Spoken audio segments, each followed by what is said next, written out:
I went to jail last year because of Really? YouTube, yeah. It was this one place called the Pullman Yard here in Atlanta. So I walked in there, all the gates were open.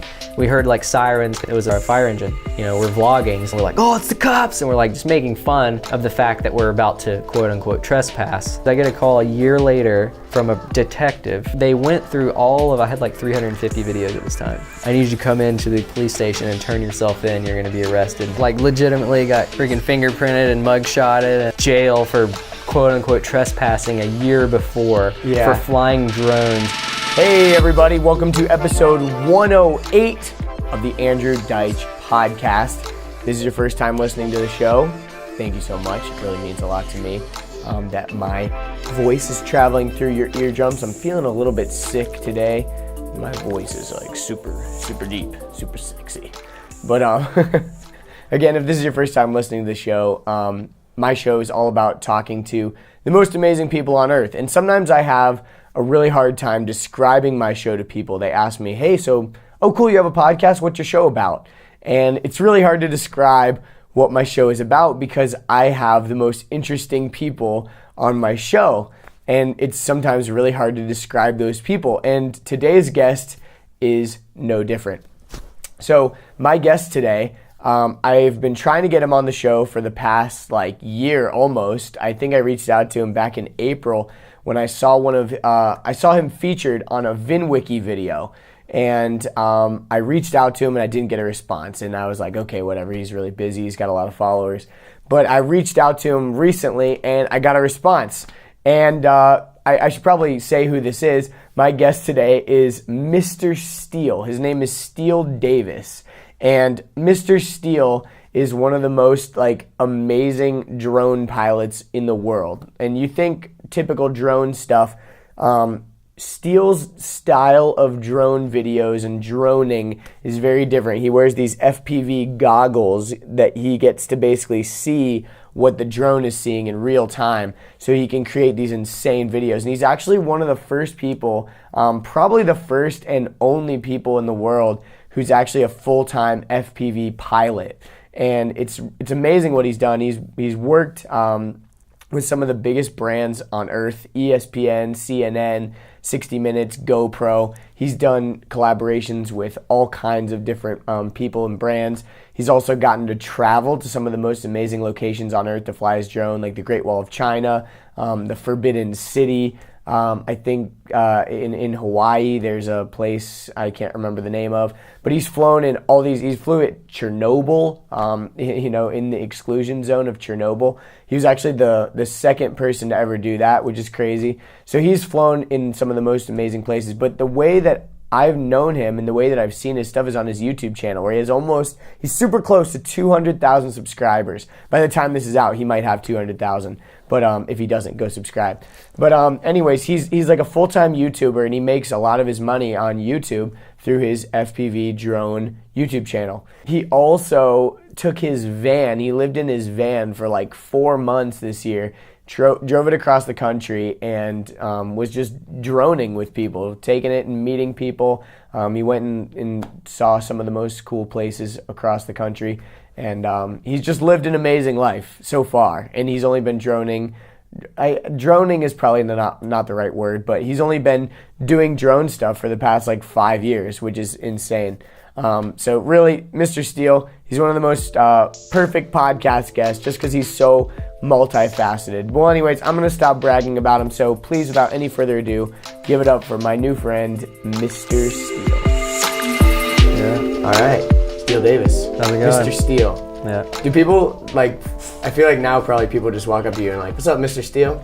Not usually. I get comments on my mustache, but not people that know me. I've had a couple random people walk up to me, but it's not as usual as you would assume. Yeah. I guess. Yeah. It's just a very narrow demographic of people that like drones, and usually people, Definitely. if they see me, they're like, I don't know if that's that guy. So yeah, I interviewed a DJ. I hate the word interview. I don't know why I keep saying that, but I guess that's kind of what podcasts. You chatted with him, yeah. Yeah, I chatted with him, and it was kind of the same thing where he's got a very loyal audience, but then he can go to, he's at some club or whatever, and everyone knows him, and then he can go down the road and have dinner, and no one knows who the fuck he is. Yeah, I think that's why a lot of those dudes wear like suits and masks and stuff, so they don't, get identified. Because with social media, it's super difficult. If you are a large social media person, it's difficult to like hide in plain sight, kind of. For sure. I can imagine like someone such as like Will Smith or something can't go anywhere without people blowing him up, or Tom Cruise. I mean, definitely. But they're like extreme examples. Yeah. But even, it is weird how the internet has created these sub level celebrities where they're so big to so many people. Like, I could watch, hours and hours of your content, and in my eyes, then I'm like, oh my gosh, like Steele's so cool. I watch him every day. He's like a part of my day, Yeah. Same thing with this podcast. Like, they're literally, if you started from start to finish, you would listen like for over a week of just audio. Like, it's so weird to think about that someone could listen to my show for over a week long. Yeah, people do it though. Yeah, and they get to know me and all that. But anyways, really, like, if people approach you and they ask you what you do, like, what is your typical kind of go-to? Like, what do you say? Because you do a lot. Yeah, it's kind of difficult actually to explain. So,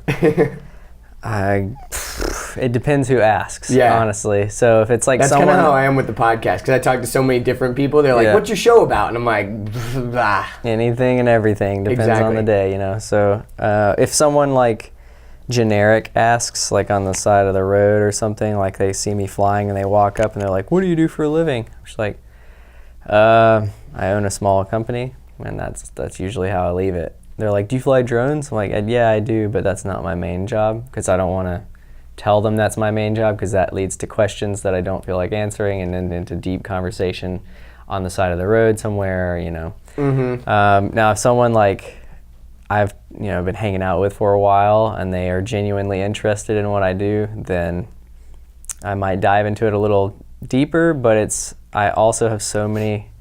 Like, I don't have one profession. Like most people, they might be an engineer and they might develop, I don't know, like one specific thing for one specific product. They're like, well, I'm the grip texture manager for the new iPhone case or something. And that's like their job. It's really easy to explain. Yeah.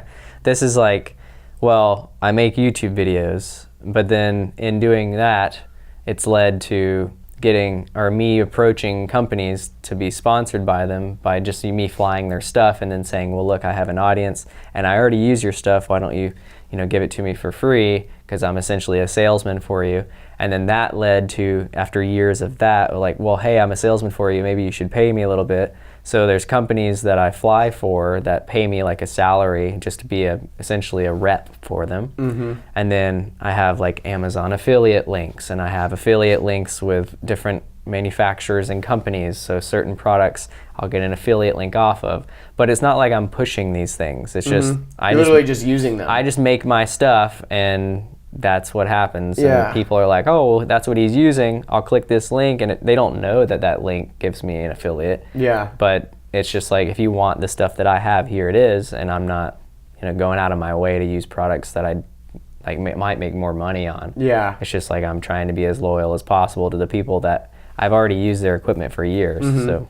And I feel like also you've kind of talked about it. I was listening to your podcast. You were talking about like supporting these Chinese manufacturers versus like these companies that actually give a fuck about like, enthusiasts versus just producing shitty, cheap stuff just to get it out there. Yeah. And people don't know the difference, unfortunately, like if they're brand new or whatever. And that's why I think people like you are super important in any kind of niche little world, because like, who are you going to trust? You're doing all this research. Yeah. And it's like, okay, well, here's this guy. He's obviously like doing this for, so I don't know if he's doing it full time. I don't know, but at least he's making tons of videos about it, and his stuff is super cool. So I might as well buy all the shit that he's got and attempt to try to create something that he's created. It depends how the channel starts out, and that's kind of something that I take into consideration when I'm watching a YouTube channel, like specifically for products. So if there's a guy that started out a channel or started out a company, and he was building products and was super passionate about the product and really didn't care if he made money at it, it was like a side hobby or something. And then it led to be so popular because the quality was so good and the guy was so passionate about it. And then he made a business out of it. And ultimately that business is still it's not just like he was making these things by hand and now he's outsourced them to the cheapest possible remanufacturer, and he does nothing anymore other than say, look, this is my product. And at the end of the day, it's really just a huge rebranded cheap iteration of what he originally started making.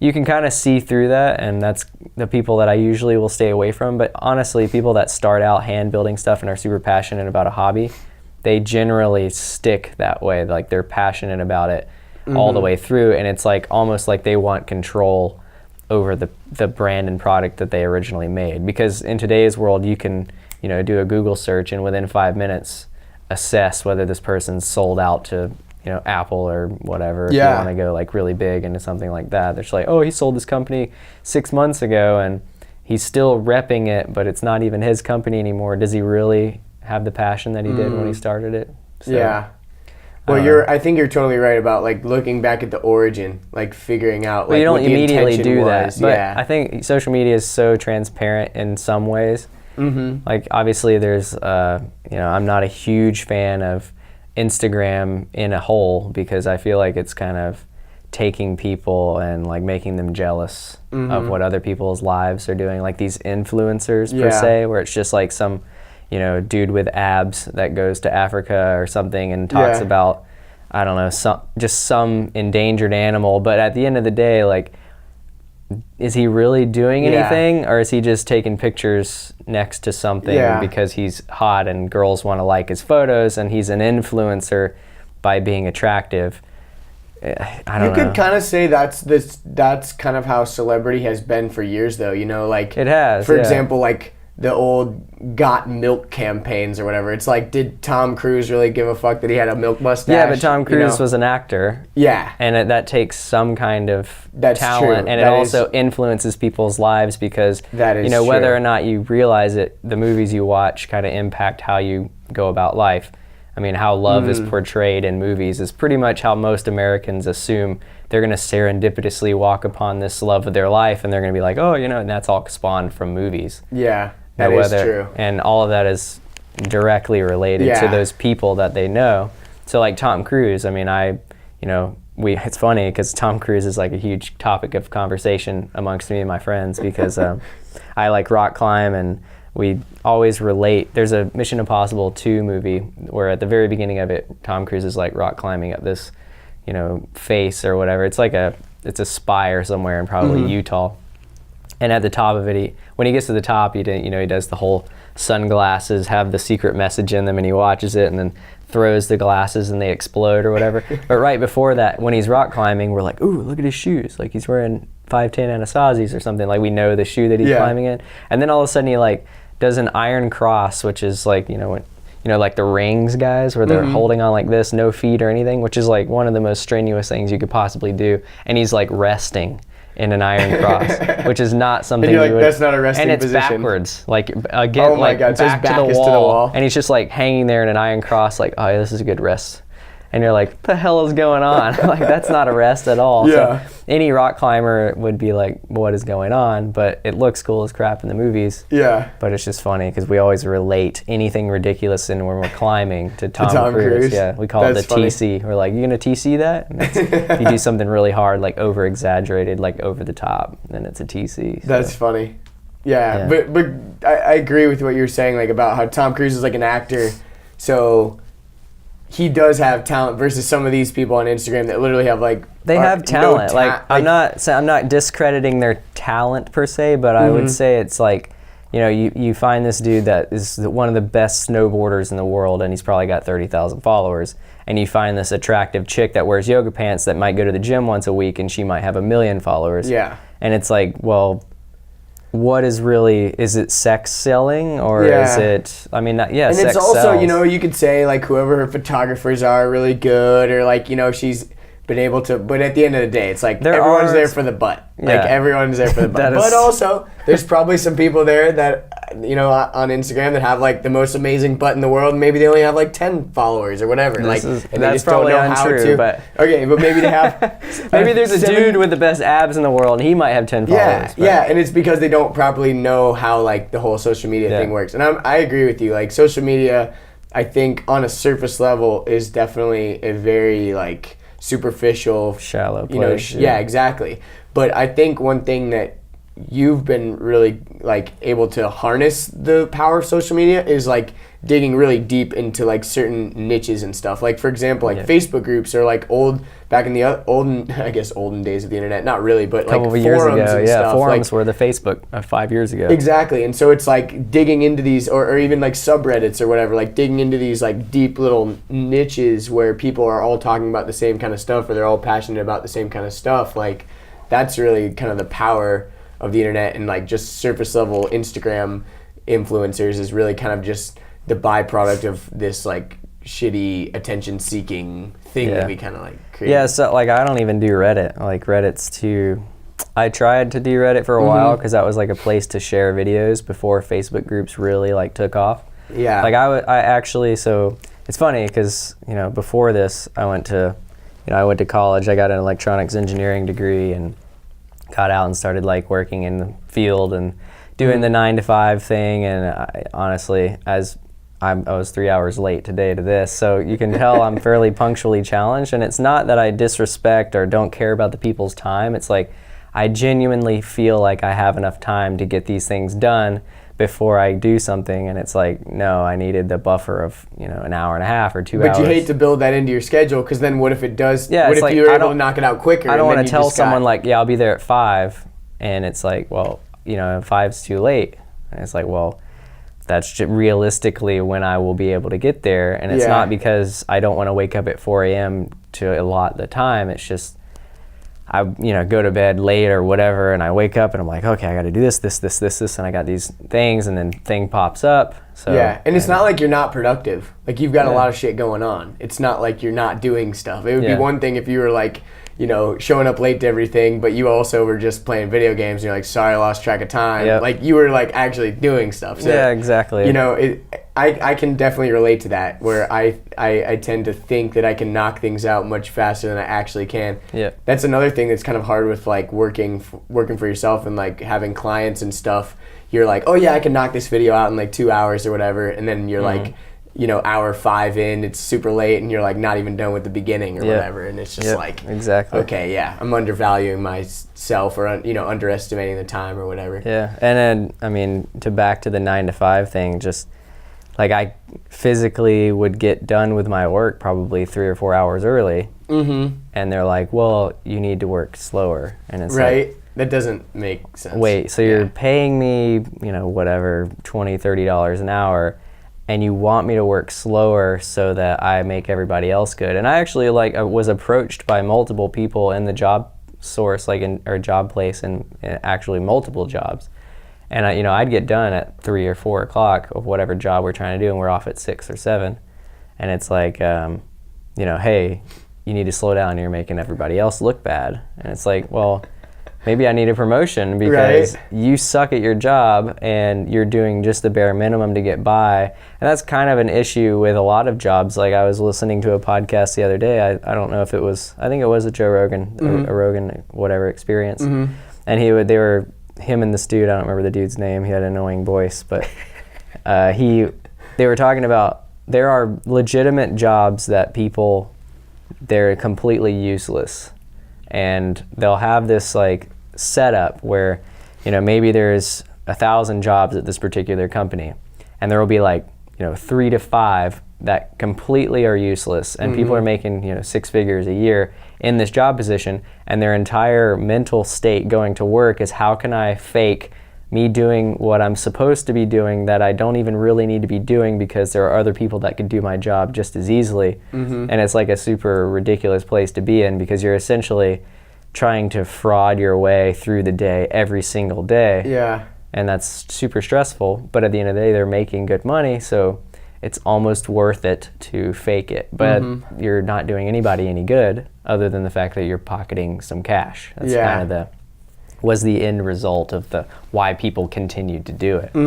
Yeah, so. and it's like this whole idea that has been super popular recently of like mental health and like finding your value in whatever. And I think we're realizing kind of as a society that a lot of these jobs that people have, that have been working for years and years and years or whatever, like severely dissatisfying. Yeah. And they see people like you or people on social media that are doing awesome shit with their life, and it makes them feel like, what am I doing sitting here in this office? Whereas, maybe 20 years ago, there wasn't that comparison machine. Yeah, so and so everyone people was just okay. got kind of content with it. Yeah. But once you see what's possible, it's really hard to unknow that. It's like, once you know that there's people out there that are making a living doing what they actually love, or, on their hobbies or whatever, it's like, why am I not I think trying that to do that? is a huge relation with like social media and the generation. I mean, actually, I think, so I was born in 90, so I'm 28.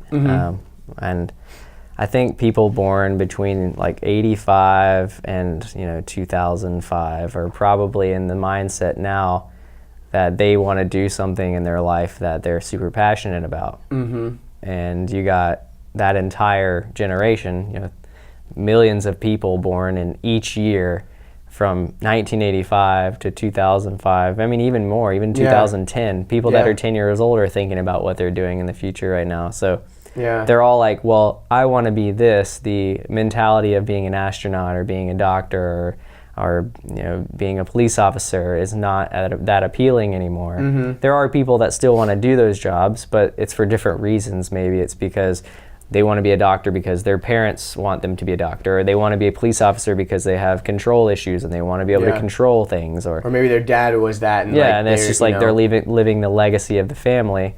Where most kids, I don't go to high schools and like interview people. But you don't? No, but like. I thought that's what your YouTube channel was. My demographic is like 25 to 45. Yeah. So I don't have that like younger generation, just because I feel like the cost of entry to get into the drone stuff's a little bit more expensive than most like teenage high school kids can afford. Yeah. It's not super expensive, but I know when I was in high school, I couldn't afford $1,000, $2,000 to get into something. Exactly. I mean, you might buy a little bit here and there, but this is like you need that much to get into it. It's kind of like getting into racing or something, like getting into like how do NASCAR people get to where they are? It's like, well, maybe their dad was a racer or whatever, and it's like you got to have some skin in the game. Yep. But like cheap sports like basketball, all you need is like a public place to play and a ball. We were talking about this soccer. A while ago. It was like, why is soccer so popular? Because the cost of entry is a ball and 2 trees. Yeah. And a field. It's true. Yeah. So, but I guess back to the whole millennial thing is like everyone wants to. They want to try to be something, and that's important in the world. Everyone, millions and millions of kids and people in their 20s and 30s are like, I need to create a business that is going to be something that I'm passionate about and that everyone else around me is going to, aspire to my, eventual financial success and my success of being myself and being able to do that and make money. And there's so many people that fail at it. And they think that that's like, like they're a huge failure. But at the end of the day, like not everybody is suited to do those types of jobs. It's like not everyone can be a police officer. Not everyone can be a doctor. And I just went through the whole doctor thing specifically because I have to pay for my own health care because I'm 28 now. I go to I don't go to the doctor often, but I go for checkups.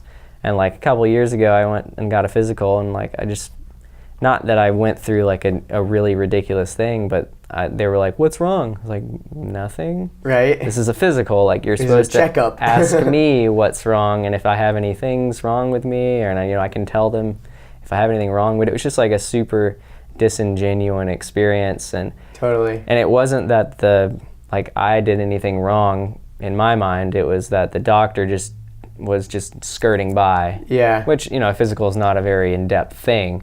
But still, like, someone's paying you $150, $200 out of their pocket, because I don't even go to doctors that are under my healthcare thing. It's like kind of a catastrophic deductible. And anyways, they're just like, yeah, whatever. Like, you're good. $200. 30 minutes later, and you're out the door. Yeah. We're going to run some blood tests, and it's like, okay. We'll get back to you if there's something wrong or whatever. Yeah, and 6 months later, they're like, oh yeah, here are your blood tests. I could have died of like leukemia before then, and it's just like, oh yeah, you're good. Like, we got them back. It's fine. Yeah, I actually was in a pretty bad car accident like a few weeks ago. And Really? Yeah, it was pretty gnarly. Is your leg fake? Yeah, my prosthetic leg. Okay. No, and luckily I'm like pretty uninjured. But of course, like, there's a lot of things in car accidents that like you can't see, right? Like there's shit with your spine and whiplash and like the airbag went off. Just out of not wanting to be on the record, like I don't like I was going under the speed limit, but some lawyers have because I talked to like personal injury lawyer and stuff like that. They've told me like even if you're within the speed limit, there's like all kinds of weird stuff where they'll just try to like pin you with like, weird. Anyways, okay, but the car got covered, like everything's good, but enough to like everyone that saw pictures of the car was like, holy shit, I'm like. It's crazy that you walked away. Wow. Like, everyone was like, I thought you'd be like in the hospital. I mean, to make an airbag go off is pretty serious. The whole front end, the car was totaled. The whole front end was pretty much demolished. You taking the jacket off. It's all good. It's hot. Yeah, no worries. If you're hearing a little bit of zippage, it's just because of the... That is not a drone. That is a zipper. But yeah, man, like, I went to just go to get like one of those urgent care places the next day to just get checked out because I didn't want to go in the ambulance. Because I didn't want my story, because it wasn't my fault. I didn't want my story to get misconstrued once the police got there and stuff. And I felt okay enough to like hang around, but I didn't, whatever. Yeah. So I went to the doctor the next day. I'm like, hey, like, kind of tell me what's wrong with me, because I'm hurting, but I don't know what's wrong. You know what I mean? Mm-hmm. And it was just very disingenuous, very like, yeah, you'll heal up in a year, and it's like, well, what does that mean? And then I've been going to a chiropractor now, and of course I think the chiropractor is a little more in tune with like what's going on. It's like, this is misaligned. Yeah, exactly. Like, okay. And so that's been really, really helpful. But anyways, all that to say is I totally feel you with as far as going to the doctor and they're kind of like, nothing too, you're not going to die. Like basically that's kind of what they told me. But some people are good at it. Like yeah, that's what I was getting at is like I went to a new doctor and this dude's just like, he genuinely is inspired by helping people and understanding them as a person. Like he probably sat with me for 30, 45 minutes asking me about what I had done in the last 10 years of my life. Yeah. And that's a bbig endeavor. For sure. To talk to somebody for 45 minutes and not even, he's genuinely trying to get to know a new patient. Mm-hmm. And, it was cool. So yeah, there are people that are good at things and it takes a certain direction of thought to really pursue a specific type of career, and not everybody can fit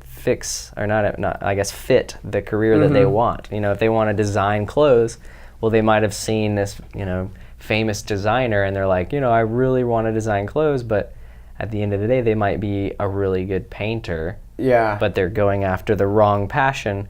But it takes like trial and error to assess what you're good at and what you're not good at. Mm-hmm. You might end up, like most people start off in something and then that completely shifts and they make money in some other way. And that's like what happened to you, right? Yeah, 10 years ago, you could have literally never predicted that you'd be doing what you're doing right now. No, not at all. Because the technology just like wasn't even... It wasn't available. It wasn't cost effective. It wasn't, it just physically did not exist. Like flying a drone per se with like an electric motor was literally not a thing. Like there were helicopters that were collective pitch, which the pitch of the blades changes, but the motor stays the same speed.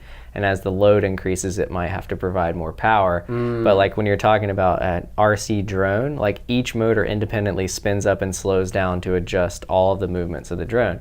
So if you want to go forward, the rear motors have to speed up, the front slow down, and then you have a gyroscope in the middle, accelerometer that are like, oh, well, it's tilted like this. Well, I need to help stabilize it by adjusting everything else. And then, you continue on your forward flight. And actually, one of the first flight controllers ever was called the multi-Wii.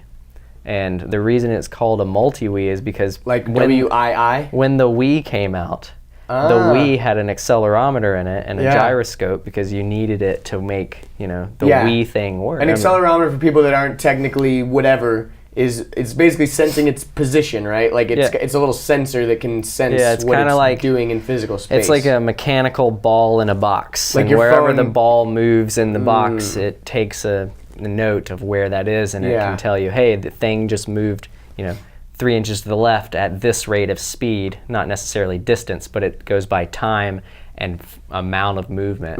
And like that's your phone has one. That's how you can. That's why when you turn it sideways, it goes landscape instead of portrait. So. And when you're laying in bed and it goes landscape, and you're like, damn it, I wanted to still be in portrait. I always lock mine for that reason because I'm like sideways trying to get Phones have gotten a lot better at like knowing the brightness thing. I still think needs work because like I'll be in an environment where I'm like, oh yeah, and just like it turns on and blinds me. Yeah. Yeah, I feel you. But but the Wii, so people would literally take apart Wii controllers and take the accelerometers out of them. And that's how like some of the first drones were, well, in the civilian world, that's how some of the first drones were made. Based on Wiis. And they would have to have multiple Wii controllers to make the flight controller because you needed multiple axes. You'd need like, horizontal, you need yaw axis, you need vertical axis, you need 3 Wiis, so they eventually just called it a multi-Wii. And that made these drones fly, and then multi-Wii actually became a board, and they still called it the multi-Wii because it based from Wiis, and then it branched into what people called a NAS 32, and then it went to like F1 power and F2 power, and like all these chips started getting more and more better at processing these commands that you're adding into it, and the motors got faster, and the write time between like the movement of your stick to the response time of the flight controller and this ESC and the motor and the prop and all that stuff just kept getting faster and faster and faster and lighter and lighter and lighter, and it's honestly grown faster than cell phones. I would say like the cell phone market, you got something new every 8 to 10, 12 months. Yeah. So like, a new iPhone and people argue right now we've kind of reached peak smartphone for the time being. Yeah, there's always a plateau, right? Like the battery technology is not good enough. The iPhone 8 and the 10s Max probably have similar battery lives, and the reason one might be different is because they removed the jack for the freaking headphones and they replaced it with battery because they needed to compensate for some of the power that they're, demanding. Going for the new screen or whatever, So all of that stuff is like subtle give and take rather than, actual performance increases of batteries. Yeah. So, I don't know. Yeah, I like what you're saying about like how drones and stuff have increased so much, because I think it makes a lot of parallels to just everything that's happening in this weird time that we're living, Because like there's, we're so dependent on this type of technology, but like typically no one even like knows how it works. Yeah. And you're one of those guys that like really gets into the nitty gritty of like figuring shit out. And I think that's probably why you get pissed off at like doctors that get annoyed, that like aren't really taking the time to, do their job properly. Because you're like, dude, I do so much research in my field, and I like. Yeah, you make way more money than I do, and this is like physical people's lives at stake here. I mean, I think veterinarians. I almost said veterinarian or something. Veterans. Yeah, all those veterans out there. But I think veterinarians actually take more pride in the work that they do from a general perspective than I think a lot of physical human doctors do.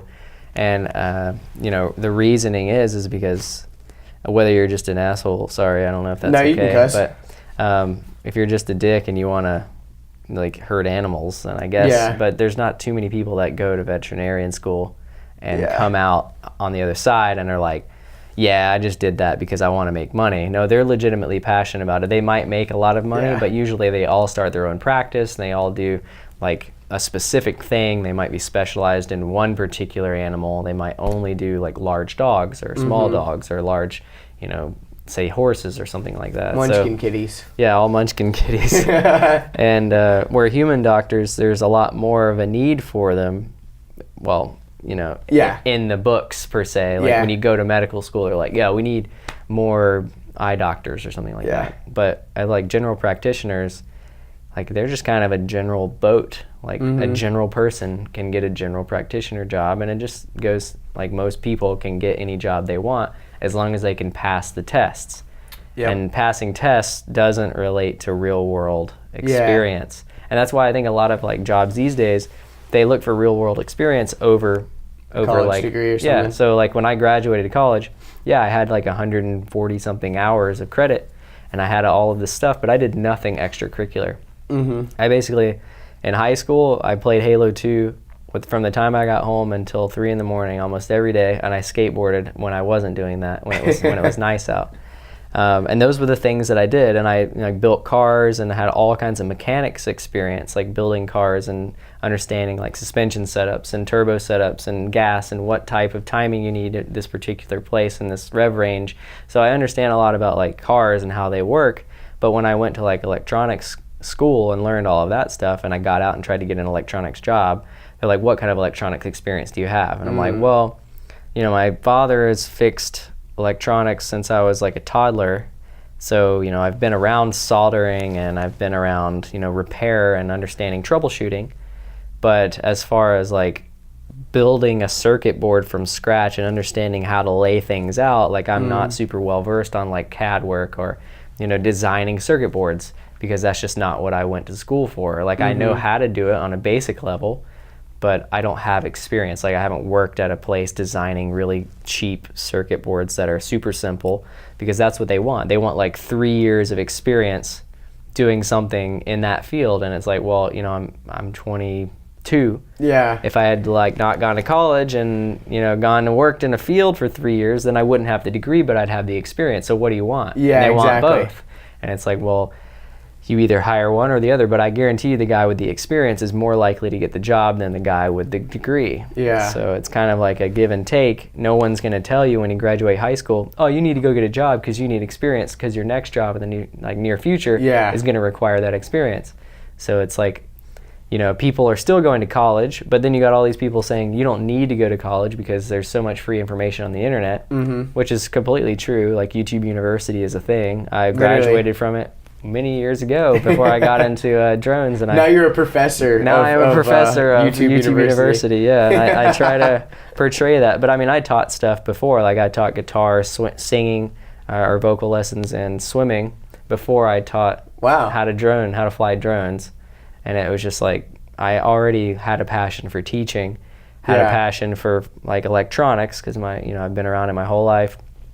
Another weird tidbit, my dad's in music. He's been playing in bands since he was like 14 years old, and he's now 58.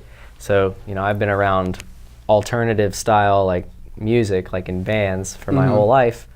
And then also I've been around soldering. So like all of the things that I've done in my life or been around just like fit perfectly into what I do now. Yeah.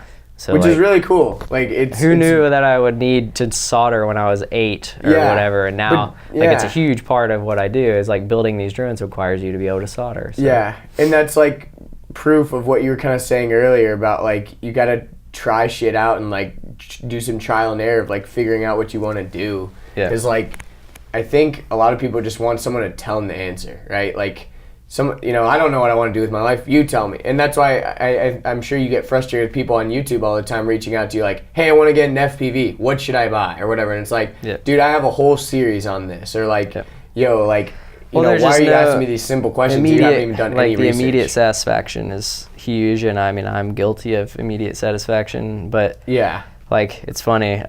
Like, I think 2 days ago, I uploaded 17 or 14 videos in one day. I saw those. All about your new products and stuff, yeah, right? so I've been uploading videos since, so it's funny because I started uploading in 2010, and that was actually me, the day I learned how to sing and play guitar at the same time. I was 20 years old, and I was like, I'm gonna make a YouTube video of this.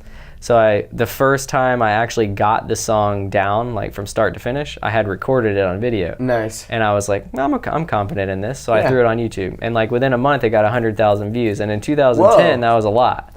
That's still a lot. That's still pretty big time for your first video. This is great. Yeah, for first video, like I had just made the channel, I had just put that video up, and it got 100,000 views. It was a Muse cover.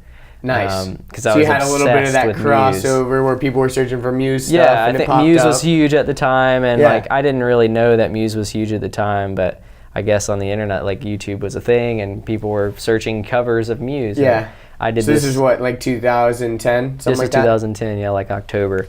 And I've been playing guitar since I was like 10 years old, so, and I have like a kind of natural ear. Like I can detune and tune to whatever tunings I want all within a very short amount of time without a tuner. I can just I hear resonant frequencies really easily, and I can adjust things quickly to get the tuning that I want, and I'm really versed in alt tunings. So I did this like open G minor tuning and played this. It's a super simple like basically there's 3 octaves and you're doing like a rundown. I think the song is it's a Nina Simone cover called Feeling Good. I'm sure someone has heard it, it's listening to this, but it's used as a cover of it, and I made my own cover of that cover, and it's like, 3 octaves, and it's just like kind of a super simple rundown, and people were like, their minds were blown. They're like, how are you playing this? Because in a standard guitar tuning, if you hold the positions that I'm holding on the neck, it doesn't sound anything like that. And they're like, it sounds like crap when I play it, and it's like, yeah, because I'm in an alt tuning. And I put the tuning at the bottom, which I think was like G-A-D, G-A, or G-A minor, D or something like that. I don't know. But regardless, and they still didn't understand, but it was weird that I got all this traction on this video, regardless of how like simple or how like dumb I thought it was at the time.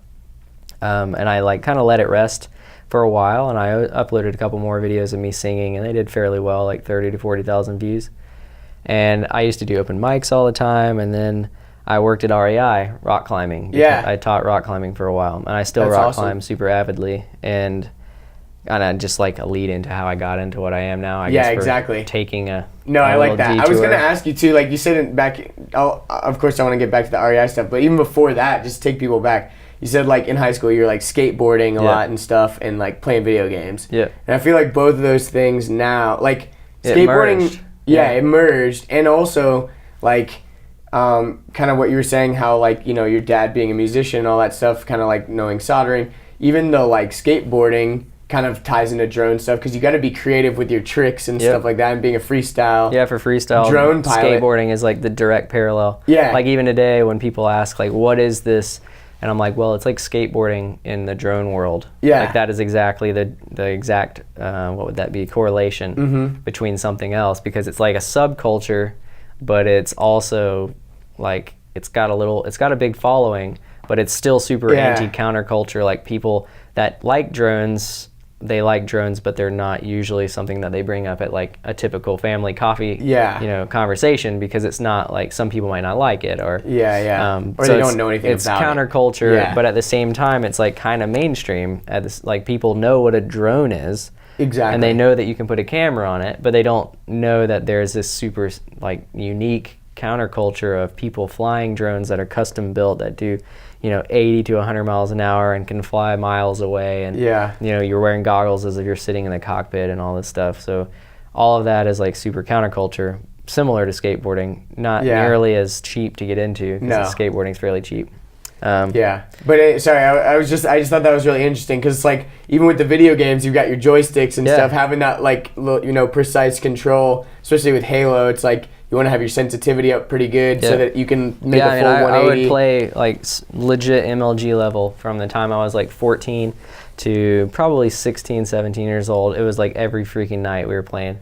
I had like a little crew, and we'd get together and we would play, and there would be like dudes that I would play with they were playing MLG, like Major League Gaming, in those levels, and they knew all the dudes that were big at the time. There was a dude named like Lil's Poison, and like freaking, I'm trying to think of the other, like Walshy, and all these like old school dudes that were super, super good at Halo. I'm sure they've, now they're masters of Fortnite or whatever. Yeah, but, whatever they do. Halo 2 was kind of the thing, and there was all these like little glitches you could do, like a BXR, where it like canceled a punch mid-punch, and it still punched, and it took their shield down, and then you X'd to cancel the punch because you had to wait a second if you didn't do that, and then you could shoot him immediately, and it was just like kill him instantly, and all these little things that you had to do with timing, and all these little glitches, and all of that stuff, along with the practice of using my hands and like hand-eye coordination, ultimately I think helped with drone stuff. For sure. And it's also just that mindset of knowing how long it takes to like get really good at something. Like skateboarding, you can't expect to like do a bunch of tricks your first day, your first week, your first year even. Like even if you go out on your skateboard and try to do shit like every single day, and especially if you don't have any help, like if you're watching YouTube videos or whatever, but if you're kind of out there dicking around by yourself. When I was 10 when I started skating, so it was like I remember seeing a skate video. I think I saw like Minik Madi or something, which was like an S skate video at the time, which is super old school. Maybe it was like ES, right? The brand S. I think it standard for Enjoy Skateboarding. I don't actually, Minik Madi might have came out later, but I think I saw like a skate video in a surf shop or something when I was in Florida, and I was like, I want a skateboard. And I ended up talking to my dad into buying me a World Industries like deck, and I had like all of these standard things like independent trucks and Spitfire wheels, and I had all the cool stuff, right? It's like $120 setup or something, which is pretty expensive. But for a skateboard. For a 10-year-old kid, for a skateboard, you know, you don't know if he's going to continue to do it. Anyways, that night, I went out into the parking lot, and I was like trying to learn how to ollie, because I didn't know anything about how to ollie. I just knew that you pushed the tail down and jumped. That was my understanding of an ollie.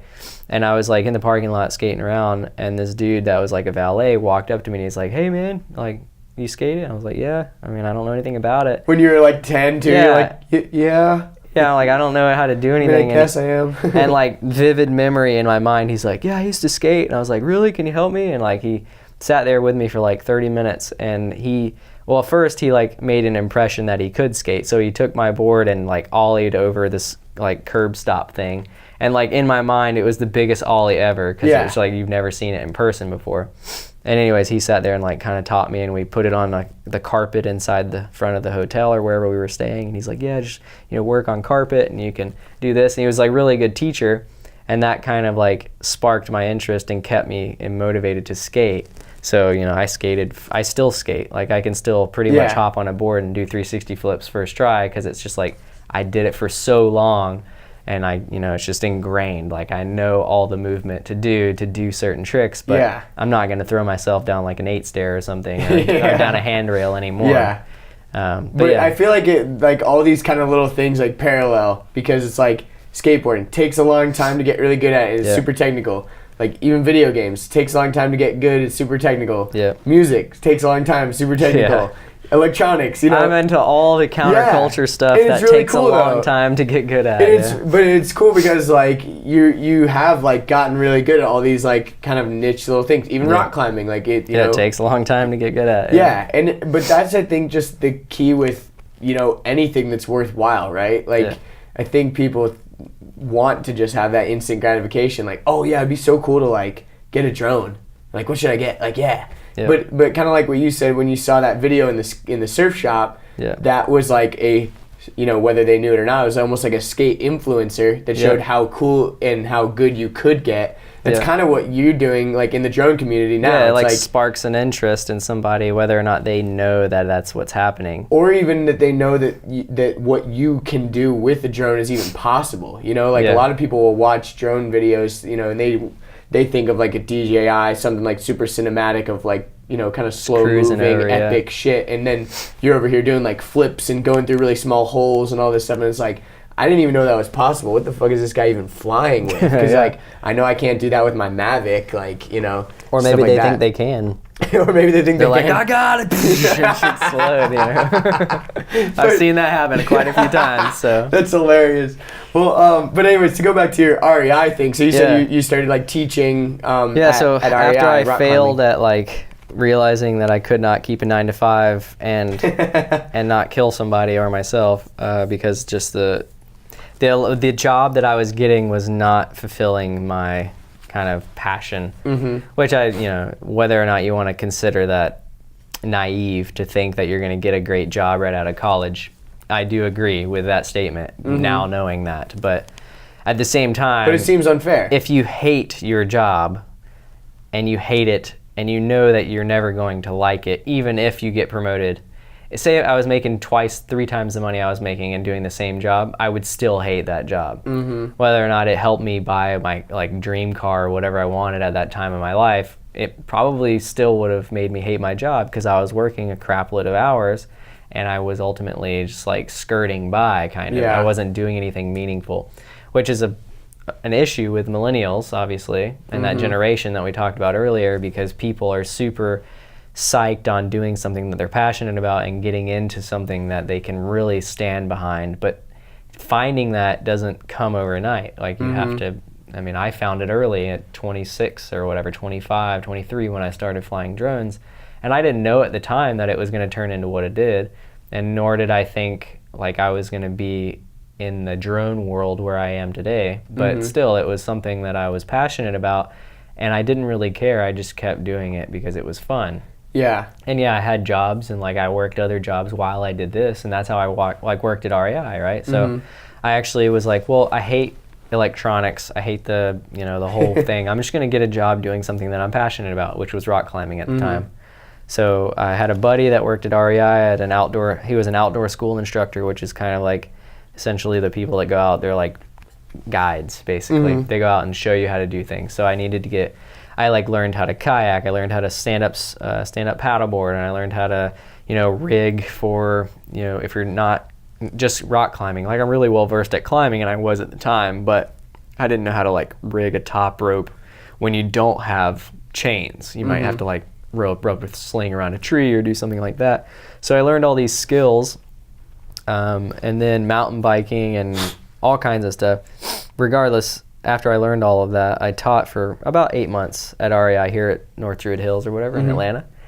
And I went to a gig one day, and I had stumbled across a video somewhere on YouTube, and it had a FPV flight. It was Team Black Sheep video, which they have, they're known for flying wings, like big foam. It looks like a B-2 bomber. Like if you don't know what that is, it literally looks like just like a classic airplane, right? If you took like a jet from Delta and took the fuselage away, and it was just two wings strapped together, that's what a wing is basically.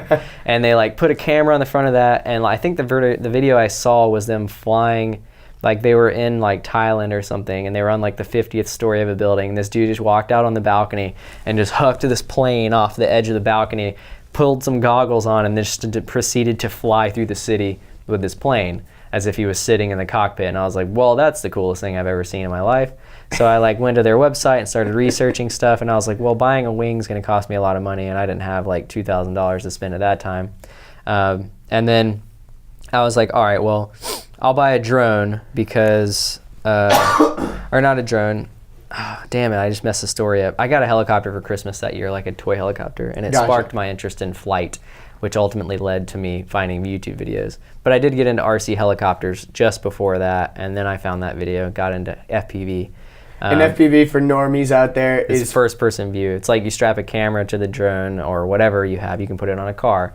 You can put it on anything, but it's like if you're sitting in the cockpit of the aircraft. You put on some like goggles. Yeah, but you're virtually watching what it's seeing. Yeah, like in a video game, if you're only seeing like the hands, that's first person. If you're like zoomed out and you see the full body of the person, that's like third person. Third person, yeah. Yeah. So FPV, for people who don't know. Yeah. I feel like there's tons of slang and stuff, kind of like in skateboarding. There's a lot of acronyms that it's hard to really distinguish, and all you can really do is like talk about the acronym as it comes up. Yeah, like and I also like how, and even like in climbing and stuff like that, there's different like funny things that people will say, but I like how irreverent it is sometimes. Like one of your websites is like rippingballs.com or something like that. Yeah. It's literally like just. Like, we created our own slang in that whole thing. I love it. Yeah. It's kind of like weed strains too. Like they create, like even though it's like super technical and scientific, like they're just like, what is this? Oh, this is the new Bubba Kush. I was gonna say Bubba something. That's funny like that you said Vader, that. Like some crazy thing, like But it's like, well, who's to say that these medical names or these technical names are not equally as weird or stupid? Yeah. Like who invented? Let's give it some Latin name and no one's going to be able to pronounce it or whatever. Yeah, and it's like, how silly are these like medicine names that are like super hard to pronounce? I'd rather call it like ripping balls or whatever, it's just funny. Yeah. And it's, I like that, like that the community of especially these types of little niche things, even in the car world, like there's all these little funny slang things that come from typically like jokes and stuff. Yeah. Like you were saying that Tom Cruise, like you're going to TC that. Always, yeah. Stuff like that. But anyways, so you're saying you got the helicopter, and then you eventually got a drone, or? So I went to to backtrack a little bit to kind of make the story make a little bit more sense. I got into RC helicopters, which I always wanted to be a helicopter pilot when I grew up, and I was like, all right, well, I'm gonna try to do this. And at one point in my life, I actually was going through a breakup, and I was like, I need change. So I almost joined the military. I had signed up I was a warrant officer, or I was trying to sign up as a warrant officer, which is someone that has an associate's degree. Or no, it's a bachelor's degree, but you go through like basic training and you automatically kind of jump to officer. You go to officer school as well. Yeah. But you don't have to go through like boot camp, or you do have to do boot camp. You don't have to go through the kind of E1, E2, E3, or whatever you want to call it, depending on the branch you're in. you just kind of jump right to officer, which I don't know what the starting salary is, but you have to be an officer, which is like an educated military person in their mind. That's what officer means. Like a college degree. College degree, yeah. You're someone in the, yeah, gotcha. And then you can become a pilot. So you can't even become a pilot unless you have a college degree. So that if you go to base camp, like boot camp, and you say, I'm out of high school and I want to become a pilot, well, you're going to be in the military for like 4 years going through college. Before you even get to that Before point. you get to the point where you can even go to flight school. So this is kind of like a step ahead, and they're kind of frowned upon in the world of, military. It's just like, oh, you just came in and all of a sudden you think you can fly a helicopter? Yeah. And it's like, well, these guys have already been in the military. Like the dudes that went, like signed up in high school and shit, they will always hate on the warrant officers. Yeah, of course, because it's not like... They didn't go through what they did. You didn't like go whether through, or like, not yeah. they went through civilian college, which... whatever, like it's the same shit. You just don't have to do a shitty job while you're going to it, or you might have to, but it's a little different. Cleaning ships or whatever. Yeah, you're not like scrubbing shit with a toothbrush as you're going to college. So yeah, whatever, they can hate. Yeah, so I wanted to become that because a buddy of mine was a warrant officer. He was like helping me get all the paperwork and all the right people to send letters in. I had all these crazy letters from all these generals, and not generals, but like captains and things in the military and all different branches. And they were all people I didn't even know, but this dude knew him, and he's like, hey, can you write a recommendation letter for my friend because he really wants to become a warrant officer? So I went through all of that, and about a week before I was supposed to go to boot camp, I was just like, you know what, I'm going to try to fly RC helicopters a little longer. And that's when I had gotten the job at REI, and I was flying RC helicopters. Anyways, I went to the store to get parts for my helicopter like a few days later after this, like after I had turned it down, and I saw a big drone there, and I was like, what is this drone doing? And I thought drones were dumb, other than that FPV video that I had seen. I was like, drones are dumb. Like, no one's ever going to buy a drone. It just hovers there and does nothing. Yeah, because at the time, they weren't putting cameras on them. No, like, if you wanted to fly, like, if you wanted to be a pilot, you bought a helicopter. Or you bought a big 3D plane where you're just like, bah, like going sideways through, like, an inches off the ground with a $5,000 plane or some crap like that. But I couldn't afford that. Those are sweet. So I bought a little helicopter. And anyways, I saw this big drone, asked questions about it. At the end of the day, they told me that this dude flew it in Chernobyl and like got paid thousands and thousands of dollars and was employed by the Weather Channel, and he did that for a living. And I was like, well, I don't really like drones, but I feel like I can make money doing that because it's super easy to fly, because it's literally like pushing a freaking balloon around in the sky compared to flying a helicopter, where you need like all this really precise movements and control and understanding of where the aircraft is in space and time and what orientation it's in. Anyways, I was like, I'm going to buy a drone. So I went online, went to the TBS website. They had drones for sale, and they had this thing called a TBS Discovery Pro, which was like their drone to like go long range with, because long range sounds fun. Like everyone that wants to get into FPV, they're like, how far does it go? How high does it go? How long does it fly? Those are like the three main questions you get. In reality, like with the stuff that I fly, flies for like 3 minutes and flies, you can go 3 minutes high. Like, what you got 3 minutes up, and then you got free fall to the ground. And then you got 3 minutes out. So, you can probably go like a mile or so in 3 minutes, but that's not fun, like cruising out. It's like cool for like, when you first get your drone, it's cool to like, see how far it goes. But you don't have any like on-screen display telling you where you are. So if you're up in the air and you're like, where am I? Then you're screwed. Yeah. So long range sounds cool. And anyways, so I got into it. I was like, I'm going to long range this drone. So I bought it off Craigslist, like put it together, got into it. Long story short, I was at a job at REI. It was a geocaching job, and I had got, like, you're supposed to go check all the geocaches. So I was teaching a geocaching class. Which is like kind of almost like glorified treasure hunting, right? It is, yeah. You get your little GPS thing, and you got like coordinates, and you put them in, and you got to find the coordinate, and then somewhere near the coordinate, there's a box hidden. You open the box and there's something special in there, and like you can write down that you're on the log, like, hey, I found this. This is my date, the name and date. I took this, but I replaced it with something of equal or greater value, and that's kind of what geocaching is. Like if you open a geocache and you find like a silver dollar or something, you can take it, but you need to replace it with something of equal or greater value. Unless you're a dick. Yeah, unless you're a dick for everyone. Yeah. Well, that's geocaching. Like depending on how hard you geocache, like there are some people that hide like little scrolls wrapped up in something and like side a stop sign or some shit like that. Yeah, so it's like really hard to find. It gets really intense. Yeah, but this was just like general ammo box with shit in it. Anyways, we're supposed to check them to make sure there's not like dildos in there, because that had happened previously on a job. Someone was like, they're like went out with this group of equal or greater value elderly people, and there's just like poop, and there's just this fat hanging out, like chilling in there. So anyways, we always had to check the boxes. That's amazing. So I went early to check the boxes, and I ran and got it all done early. I was like 2 hours early. I was like, I'll fly, because I brought my drone, whatever. Popped up, was flying around.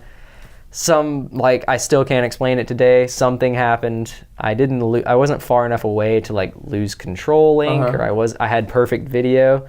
I just lost all communication, but in a way that like I had a little bit of communication, but it just slowly started to like feather down. Like it fell like a feather. Didn't free fall, nothing like catastrophic happened. It was just like a soft kind of. Was this an FPV drone? Yeah. Okay, so it had FPV on it, yeah. Gotcha. But it also had like what's called a DJI NASA 2, which is like their flight controller that has like return to home. If you get in trouble, you flick a switch and it comes back and lands where it took off from. But even flicking that, it wasn't working? Yeah, nothing would happen. It was just like it went into return to China mode, and it was just like scissoring down, like flopping down, right? And it landed in this, what I thought was just a normal grass patch. And anyways, I was like, I gotta go get this thing now. It was like, probably 300 or 400 yards away. Yeah. I brought my goggles with me, but I left my radio at the car and like shut everything and left all the gear there. I left because I had probably 20 or 30 like Garmin GPSs, or maybe not Garmin, but some pretty high-end GPSs. And we closed the door, locked it up. There's no one else here. I'm at Panola Mountain, which is like on the east side of Atlanta. And anyways, I got out there, and I realized that it was like a 3-acre plot of briars that are like 12 to 15 feet tall, like a thicket, like full on. Just like thorns and shit. What is everywhere. that thing? Like the Brer Rabbit? Yeah. What is it? Like, I think it's a thicket, isn't it? Or something. I'm trying to think of the rabbit's name. I think it's Brer Rabbit. Brer Rabbit or something. Anyways, I feel like there's a ride at Disney World about it or something. It was that. Like Splash Mountain is like based on Mountain or something like that. But yeah, I don't know. It was a full-on 12 like foot high thicket of freaking briars, and there were a couple pine trees mixed in there.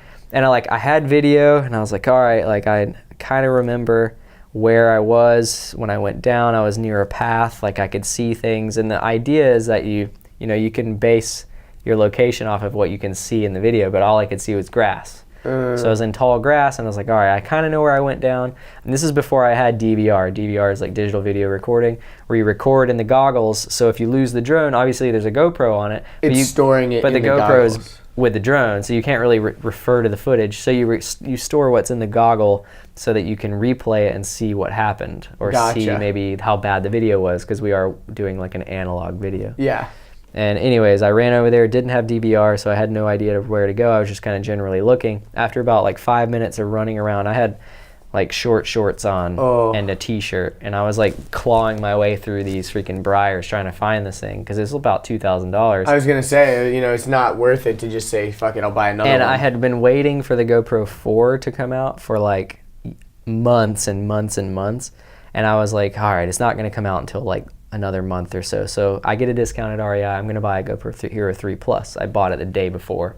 This is a brand new GoPro. This is the first time I had ever flown it at all, and I before didn't even put a gimbal on it, because there was a gimbal that was like attached, but I never put it on there because I was like, yeah, well, it's too expensive for me to crash.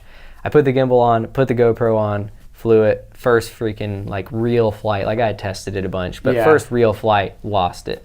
Wow. So it was like over $2,000 worth of gear. I'm like frantically trying to find it. I end up calling my boss, and I was like, yo, like I flew a drone about 2 hours ago. I've been looking for it for the last 2 hours, and I can't find it. It's about $2,000. I'm going to cancel this class so I can find it, because ultimately I don't want it to be out in the rain overnight or something. Yeah. Anyways. Did he get mad? No, he's like, okay, well, I'll come over there and take the class for you. So he came over, showed up, and no one showed up for the class. So there were like, no one even showed up. It was a free class. Yeah. So it's just like, whatever. It's not like someone paid money to do it. So no one showed up, and I was still looking for it like late, way after dark. And after I went back 4 days in a row looking with my entire both parents and like 3 friends each day. And we made these rakes with 2x4s on them, so that you could smash the briars down, because there was no way to like walk through it. So you had to like smash it down. We tore this place apart, never found the drone. And, wow. A couple days later, you said you left your like remote and stuff at the car. Did anyone mess with it, or it was all still no? good? I locked it up. Okay, good. I turned it off. I thought that was part of the story. I'm like, oh, this is gonna suck. He's gonna get back to the car and it's all gone or something. It is. So it is part of the story. So a few days later, I got called into the office at work, and I worked retail, like, because the outdoor school stuff was on the weekends only. So then I needed more hours to become like a full-time person so I could get health benefits or whatever.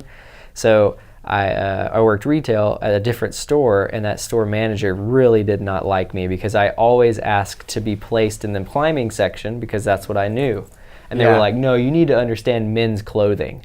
Like, I don't give a crap about men's clothing. I really am passionate about climbing. Let me do what I'm passionate about. And she would always fight me. And I think it was just this like inner, I mean, I don't know. She had like a power trip going on. It was like, you know, probably 5-6 years ago, it was like a lesbian in the working environment, and she was like, had a power position, and she just enforced it on everybody, especially like people that, you know, she thought might be entitled, like being a young white male. Maybe she just like had something out for me, because everyone else she treated fairly.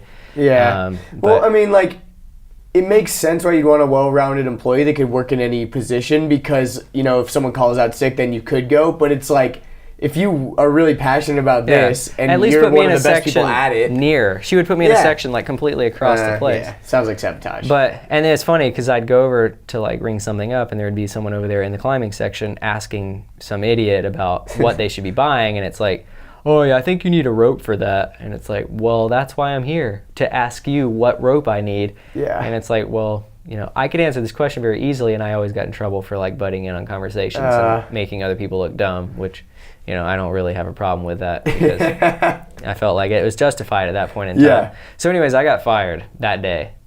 And the reasoning is because they said I left the GPSs unattended and that they could have gotten stolen. And I was like, yeah, my car could have gotten stolen too. Is that your problem? No, that's my problem, and nothing happened. So why are you preemptively getting rid of me based on something that didn't happen? That's dumb.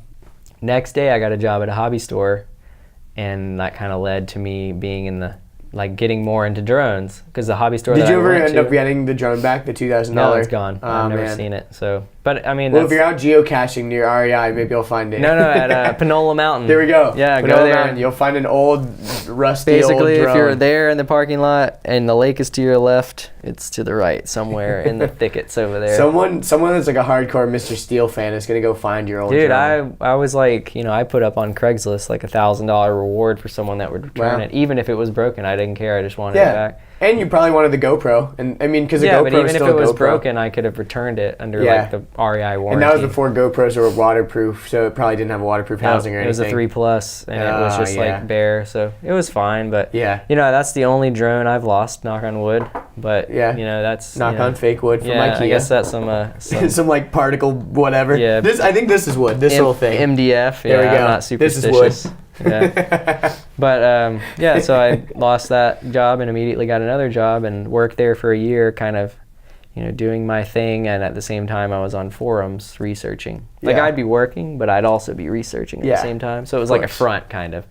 And yeah, that's what led into drones, was all these weird turns of events and things from my past that just focused it into this one thing that I'm really good at, and like all the skills that I learned as a child and through my young adolescence just popped into one thing. And both my parents being self-employed, like I know how to manage myself and my time, and I understand like when I should work and shouldn't. And obviously everyone wakes up some days and they're like, I don't want to work today.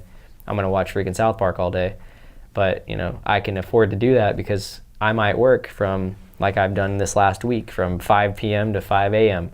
I might wake up at 2 in the afternoon, but I'm going to work from 5 to 5, and most people are like, well, you're just sleeping all day. It's like, yeah, but I also went to bed at 5 a.m. because I worked the whole night. Because a lot of people that I deal with are in other countries, and they're completely on a different time schedule than I am. So you're talking to people in Australia, you're talking to people in China and Europe, Western Europe, or Eastern Europe, sorry, Yeah. and there's a lot of just huge time difference. You got 6 to 12, 15 hour difference depending on where you are. Definitely. Well, not 15, but you get the idea. Like, Yeah, it could depends. be morning or night depending on where you are. Exactly. I was gonna ask you, like, so obviously you started working at the hobby store, you started getting into drone stuff. When did you realize that, like, you could be doing what you're doing now, like, you know, full time, like not having to work at the hobby store or whatever? So I worked at the hobby store for about a year, and I went to a big event called Drone Nationals. It was the first like international event. It was called Nationals, but the dude that won was from Australia, so it was kind of an international event. Yeah. And I went to that event and met all of the people that I had been chatting with on forums for the last year. And I was like, these people are awesome. Like, this is exactly the group of people that I want to hang out with. And they're all over the world. So it just kind of solidified our relationships. And at the end of the day, it just kind of, I got first place in the time trial. So like I went there and it was like a racing. Yeah, it was a racing. It was a course. race. Yeah, and I didn't even race. Like I fly freestyle, which is completely different. That's like, you know, racing. You said skateboarding versus like downhill racing skateboards or something, or or I mean, like it's like NASCAR versus I don't know, drifting or something. Yeah. Like it's completely different. Like one There's thing more is style involved. There's one thing more like revolved around style points and the car's noise and how it makes you feel when it goes by, and you know, the camera on board. Like you watch a drifting video and you're like, wow, that was really cool, and it might be a camera of the dude inside the car like shifting gears, or it might be a camera on like the rear left side of the car like shooting the tire smoke coming off the tire or something. Where like a racing thing, you want that overview drone shot or that pass-by shot of the corners so you can see who's in the lead. Yeah. You don't care about who's in fifth unless it's the dude that you want to win. So like racing is completely different than freestyle. And I freestyle flew, but I went and raced, and on the first day I got first in time trial. And we're talking like at the time a fast lap on this track was like, the average was 21 seconds, which is not like now it'd probably be 13 to 15 seconds on the same track. We're talking about like a huge gap in massive performance increases.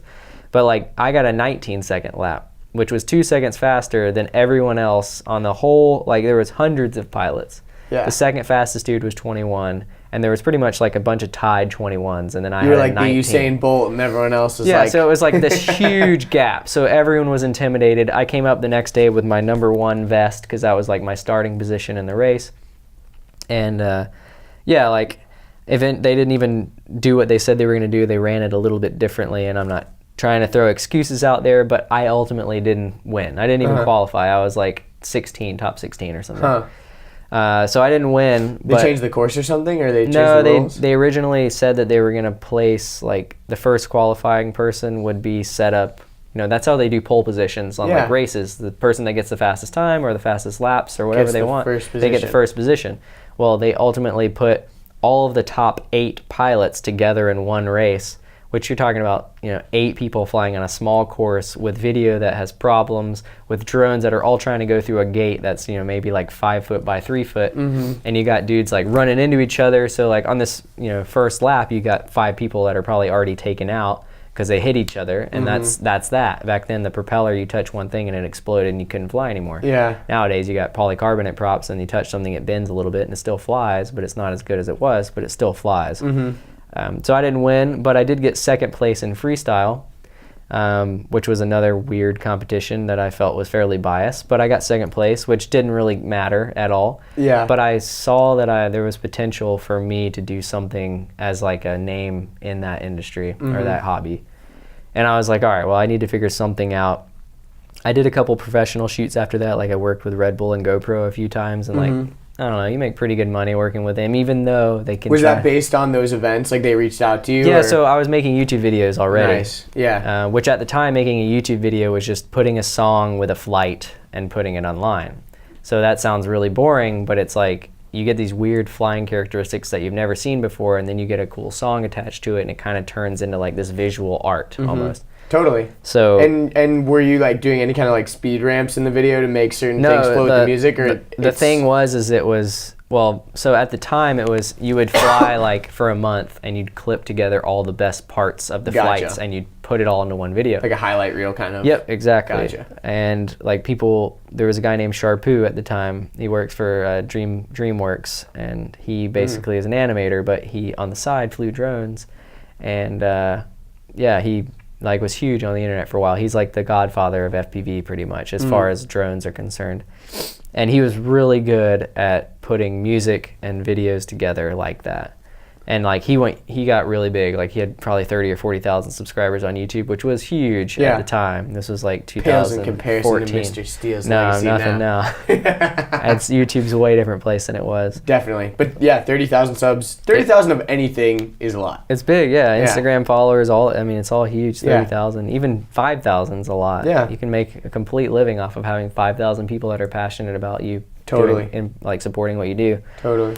But so he made those videos and I just mimicked them. But my thing was, I was all about that one flight. Like I wanted to portray the skill that I had. So all of my videos were, I would just go out and fly as hard as I could for one battery, and then I'd just find the song that matched really well with that flight, depending on how I flew, depending on the song that I would put with it. And I just upload it. And like I got known for these videos called one take videos, which is where there's no cuts. There's just like from landing or start to finish, no crashes, and just really hard flying. So I got known for being like a good pilot based on those videos, because everyone else was cutting together 3 to 5 second clips. And it's like, yeah, well, you know, if you're sponsored and you can crash 100,000 times and get this one clip, then that, you know, it looks great on a YouTube video, but at the end of the day, the people that do it know that you're not as good as you are, as good as you think you are. It's kind of like a skate video. If you're stringing together like 5 amazing tricks in a row, it might have taken you 6 months to do that one trick. Yeah. Or if you like go to the barracks or something and you watch, I don't know, someone like Luan Oliveira or some skateboarder that's really freaking talented, or Shane O'Neill, and you set them up in that environment and you just like film them from afar and they're just like trick after trick after trick after trick. You're like, wow, that guy's really consistent. Versus this one dude that might kickflip El Toro, but it took him 6 years to do it. And when he got it, everybody was super psyched on it, but it was a flash in the pan, nobody cares. Where these other dudes are just like consistently hitting like really nice tricks and doing it in a way that is stylish, and they have this kind of aura about them. You're like, that dude is really good at what he does. That's what I wanted to portray in the drone world. And that's how I got a name for myself. And anyways, like basically to fast forward, I met up with this dude named Chad Capper, which started a channel called Flight Test, on a trip to Hawaii, scouting for the drone the big one, international drone race. So basically it was nationals, and then the guy that did that wanted to make like an international race, and he wanted to do it on Oahu in this, what is that thing called? Kualoa Ranch, basically where they filmed Jurassic Park. Nice. We wanted to have the race there. That's so sick. we went on a scouting mission, and like literally like private helicopters would pick us up, and we'd fly locations, get off the helicopter, fly drones, get back in the helicopter, fly to another location, fly that. And like it was just ridiculous. And we did that to try to make a course, basically. No, this was just scouting, trying to find a place, trying to find the perfect place to make a course. Gotcha. Yeah. I guess I misunderstood what he said. But anyways, we did that, and I met that Chad Capper dude. We started this thing called Rotor Riot, which was like kind of like, if you want to like really take a generic thing, not generic, but like Dogtown and Z-Boys kind of like the OGs of this industry. And they put them into a group, and we made videos with that 4 people, which was that Sharpoo guy, this dude named Chad Nowak that won the Drone Nationals that year, myself, and this other guy named Tommy Tabahia, which was really big in the scene. People accused him of having a gimbal on his drone all the time because he was so smooth on the sticks. So there was artificial stabilization, basically. I mean, it's just so smooth, and like movements. He would basically pick a line and then not touch anything. He'd just hold it, let it do its thing. And then if he needed to move, he would like anticipate the movement early, and it would, you know, be super smooth. That's so awesome. anyways, we had those 4 dudes and that Chad dude, and we made this thing called Rotor Riot. It turned into kind of this big thing in the community. And then about a year and a half ago, this is all taken place between 2015 and now. So we're talking like, this is late 2018. So we're not even 4 years in, and all of this has happened.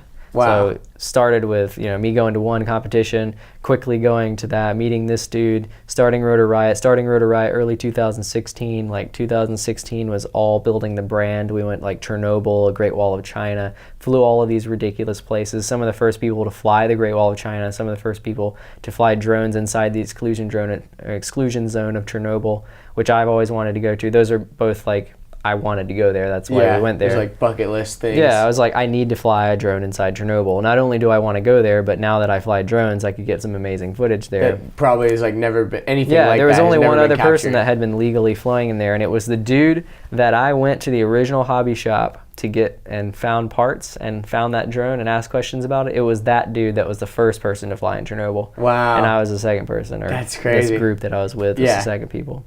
And it's just That's ridiculous. So rad. And then, like, I guess I left about a year ago because it just, I ultimately it wasn't really making enough money to justify me being there. I was kind of taking a sideline, not being paid because I felt like we were building something and I didn't really want to make money off of it yet because it was still super passionate about what we were doing. Yeah. And I didn't know how to make money at it doing what we were doing. So I ended up leaving and just kind of starting my own company and doing my own thing, mainly because when you do your own thing, you don't have all these other people that you need to pay, kind of. So you can keep costs down, you can keep like products, like everything that we create in my company is like I think of it and it's something that I genuinely want and need. So I just think of products that I want and I make them for me. Yeah. But ultimately, at the end of the day, it works really well for a lot of other people, so we sell them at a fairly reasonable price. Which is awesome. Yeah, I was actually looking at your website the other day because you released, like you said, like a giant chunk of all these new videos. Yeah, like a couple and I was days looking ago. to see, and it's like your stuff's pretty like reasonably priced. Like you'd think like some of this stuff is like because it is out of a necessity in a hobbyist's mind, like someone who's like so enthusiastic about it. It's like you have not only do you just have this like neck strap, but you guys have put a lot of thought into like, well, it's like moisture wicking and whatever, and it adjusts on both sides, and the clasp is like really high quality because you don't want your thing to fall. Like you guys have put a lot of fucking thought into this. It's not just makes a lanyard. Exactly, it's not just a lanyard, or Yeah. it's not just a fucking charging box or whatever. There's like a very purpose-made reasoning for it, or it's just really cool, man. Like it's really dope what you guys have created because, for people out there that are trying to get into this sort of hobby or get into this world, like people like you are super invaluable, because it's really hard to just trial and error yourself into. Yeah, I mean, that's what I did. I found a dude. Like I originally I just threw money at it. Like I took the like FPV is not a simple thing to get into. It's not like soccer. If we're kind of going down the road of like getting into it now, so it's not something that you can just like pick up off the table. You're either gonna hurt yourself or you're gonna hurt your wallet. And at the end of the day, you can throw money at it and get in the air. But once you crash, you're not going to know how to fix what you crashed, and then you got to throw more money at it to have someone else fix it, and then you're never really like the car world. You're never really going to learn it. Yeah, like if you want to learn how to drift, you pretty much need to buy a really cheap car and go somewhere where you can get on the track every day and learn how to beat the crap out of that thing, and then you'll understand what you need and what you don't need. Yeah. Well, drones are kind of the same way, but the difference with a drone is they don't all like a car pretty much drives like a car. The drone, like, yeah, you could say a stock 1990 240 SX doesn't drive like a fully built drift car, but you can learn a lot because you're learning a lot of shitty characteristics from the old car, and you understand that the new car or whatever you built it into now reacts differently and might be more responsive or be more precise. Well, the drone world kind of acts the same, but nothing really flies like a well-tuned drone. So you can buy like a cheap drone from Walmart or Target or somewhere, Best Buy, but depending on the purpose that you're buying it for, which mainly the purpose of drones these days is to get aerial photography. Pretty much. So when you fly up and you're like, yo, I'm gonna take a picture of this, the image is literally the only thing you care about. The fact that there's something flying, no one cares about the drone and how it flies. It's just, as long as it's stable enough to give you a stable image, that's all it's good for. Well, with like flying a mini quad and flying FPV, you essentially want it to perform like a sports car. Yeah. But you also want it to be durable. And, it's like a sports car. It's like buying a Ferrari that you can crash over and over and over, and it flies the same every time. And there's kind of a catch-22. You can buy a cheap drone and learn how to fly and learn all of these characteristics of how to react to it when it does this, but you're not going to really get that experience of flying FPV because either your battery life's going to suck, you're not going to have enough power to be able to do anything, you're not going to be able to carry the camera that you want to carry, the goggles that you have might not even work past 50 feet. Yeah. Because it's all like, you're talking about China building pretty much 99% of everything that's made for these things. And you buy something off Banggood or GearBest, there's no customer service, there's no there's no real warranty or anything. It's just like you buy it, if you get it and it doesn't work, you don't know that it doesn't work. Yeah. You're like, well, this doesn't work the way that I thought it was going to work, but is that because I didn't understand how it was going to work, or is it because it's broken? And there's just like a lot of things that you have to understand about it before you can make a purchase. Yeah. But making a purchase requires you know about it, and knowing about it requires you to make a purchase. So it's like, do you throw money at it? Yeah. Or do you listen to somebody that's already done it? And that's kind of where we're at, like in the conundrum of YouTube. It's like, yeah, you can go online and you can Google, cheapest FPV drone and get into it, but you got guys that are out there hustling cheap stuff because people are searching that and they're like, this is a great beginner FPV drone, and you get it and it's like this piece of crap. You go outside and crash it once and like 3 arms break, and then you wait 6 months to get the arms because there's no customer service, and if you buy a part it might be out of stock. Where if you kind of spend a little bit more money and get something that's quality that like pro pilots are using per se, not only is the resale value better, but the overall experience of the build and the overall and you can like experience, grow into it. It's like something like you can grow into it, but you almost like it's something that you will grow into, not that you would take and move to the next level. Yeah, kind of like buying like a really good camera, even though you might not exactly know how to use it, but you'll eventually learn how to use it. Exactly, yeah. Yeah, and like you might, it's expensive, there's the risk of breaking it, but, hopefully... You just get a warranty, man. They got Best Buy and Geek Squad warranties on everything these days. You can buy like a camera, walk outside, drop it on the ground, and you're good to go. Well, at least in this hobby right now, you have to be able to fix what you break. Yeah. So that's kind of a big deterrent for a lot of people, is like, do I want to spend $1,000 to get into something that I know nothing about? It looks really cool, but it's kind of like a big cost of entry. Yeah. But I look at it like, I've built cars, I've played video games, I skateboarded. All of that stuff costs money. And yeah, it might not cost a big money up front, but you can't really resell any of that stuff either. Like when you buy a car and you burn the tires off of it, that's $1,000. For good tires. Yeah. If you want crappy tires, you can buy them. Go get used ones from like some shop behind the chop shop. Yeah, but yeah, mounting and balancing, that stuff's not cheap, and that's just money that you're throwing away, kind of. But in the drone world, resale is in the like drone world, good. like you could spend $1,500 to $2,000 and not lose $500. Like you'd probably sell it for $1,500 if you sold it. But like you're gonna learn a lot really quickly if you have the right stuff.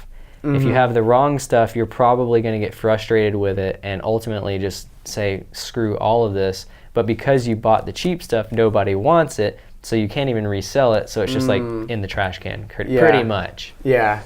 Yeah, I feel like that's kind of what the whole deal they were trying to make. I know Google was trying to make like a modular smartphone, because this idea of like when you get a new smartphone, you probably don't really need a new screen.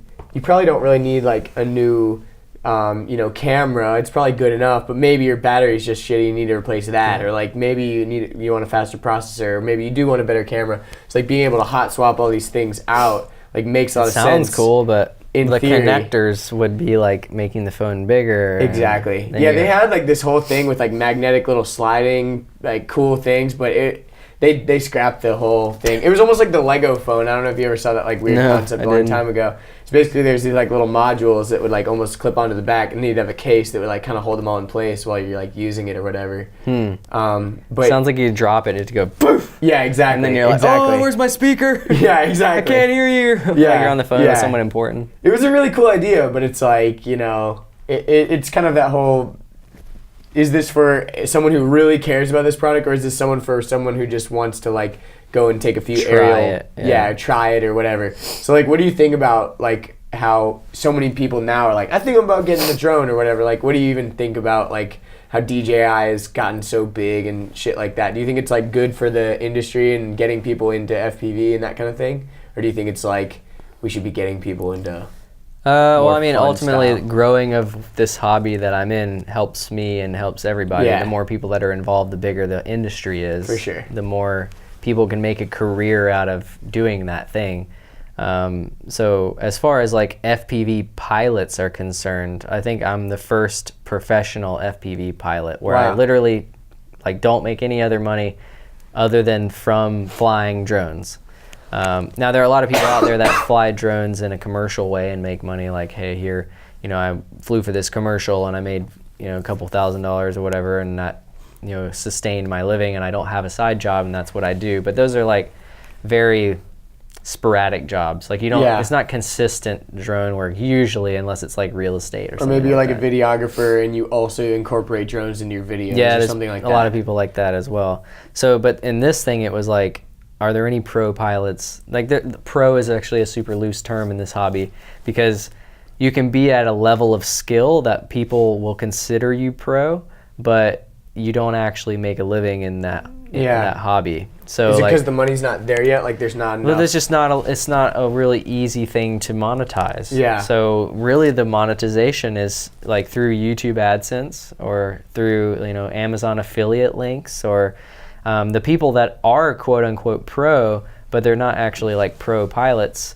are guys that do reviews on products, because, you know, there's hundreds of products you can review, and companies are definitely willing to pay you to review their products. And there are also people trying to buy products and they want to see a review. So there's a demand and there's a need for reviews. So there's people that are literally, that's their full-time job, is getting products and reviewing them, but that doesn't make them a professional pilot. Whether or not they fly FPV or not, they're essentially a YouTuber that does product reviews. Yeah. So there hasn't really been a pro pilot where they actually got paid to fly, as in like they were good at flying, and that made them have an audience that led them to be pro at flying FPV. Now, I think I took a weird stance on it, because obviously I've created a company and I've used my my piloting skill and the way that I fly drones and the things that I do with drones to have a bunch of different ways that generate revenue. But there's actually one dude named Jet, or Jordan Timken. He flies for DRL, which is Drone Racing League, and they're on the ESPN channel. Nice. And he's won the last 2 years. I think he didn't win this third year, but he won. Basically, it's like $100,000 per year. It's like a salaried thing, and when you win, to be a DRL pilot the following year. Gotcha. So he would, you know, won the series, and they paid him $100,000 over the next year, and then whatever, they paid him again. So he could be considered a pro drone pilot. Yeah. But that's not a super sustainable thing, because you have to win every year to become a pro drone pilot. Yeah. You know? You got to be So- the best drone pilot Forever. And Yeah. So ultimately, it could. Kind of like Michael Jordan. Like, he's not the best basketball player anymore, but he's still like Yeah, but he might do a regarded as freaking that. what is that? General auto insurance thing. What is that? It's the general.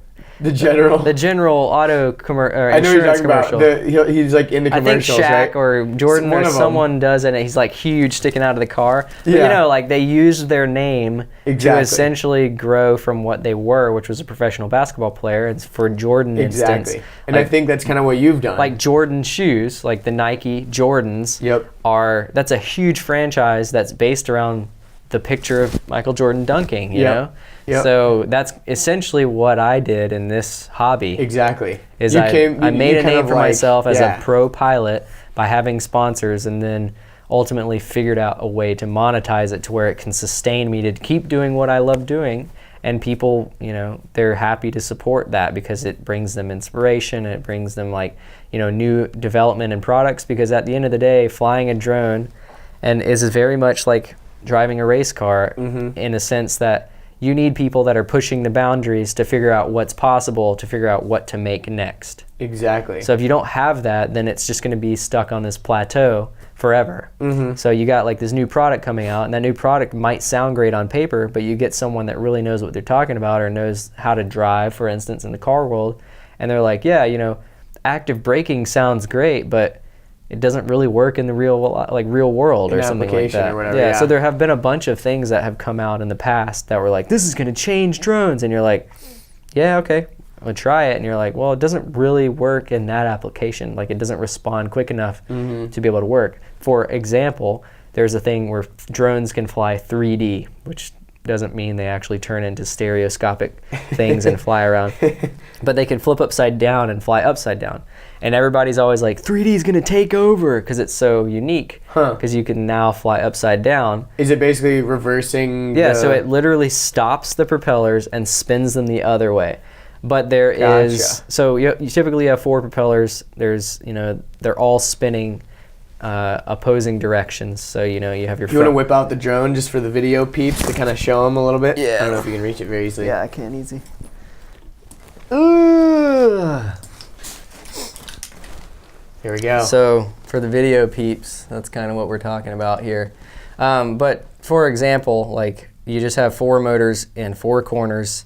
Kind of looks like the little foam guy. Oh, we did? Microphone. I'm going to go. What is that? The ASMR stuff. The spit, yeah, ASMR. I had a video where I like dunked the drone in water the other day, and people were like, "This is like ASMR drowning" or something like that. It's ridiculous.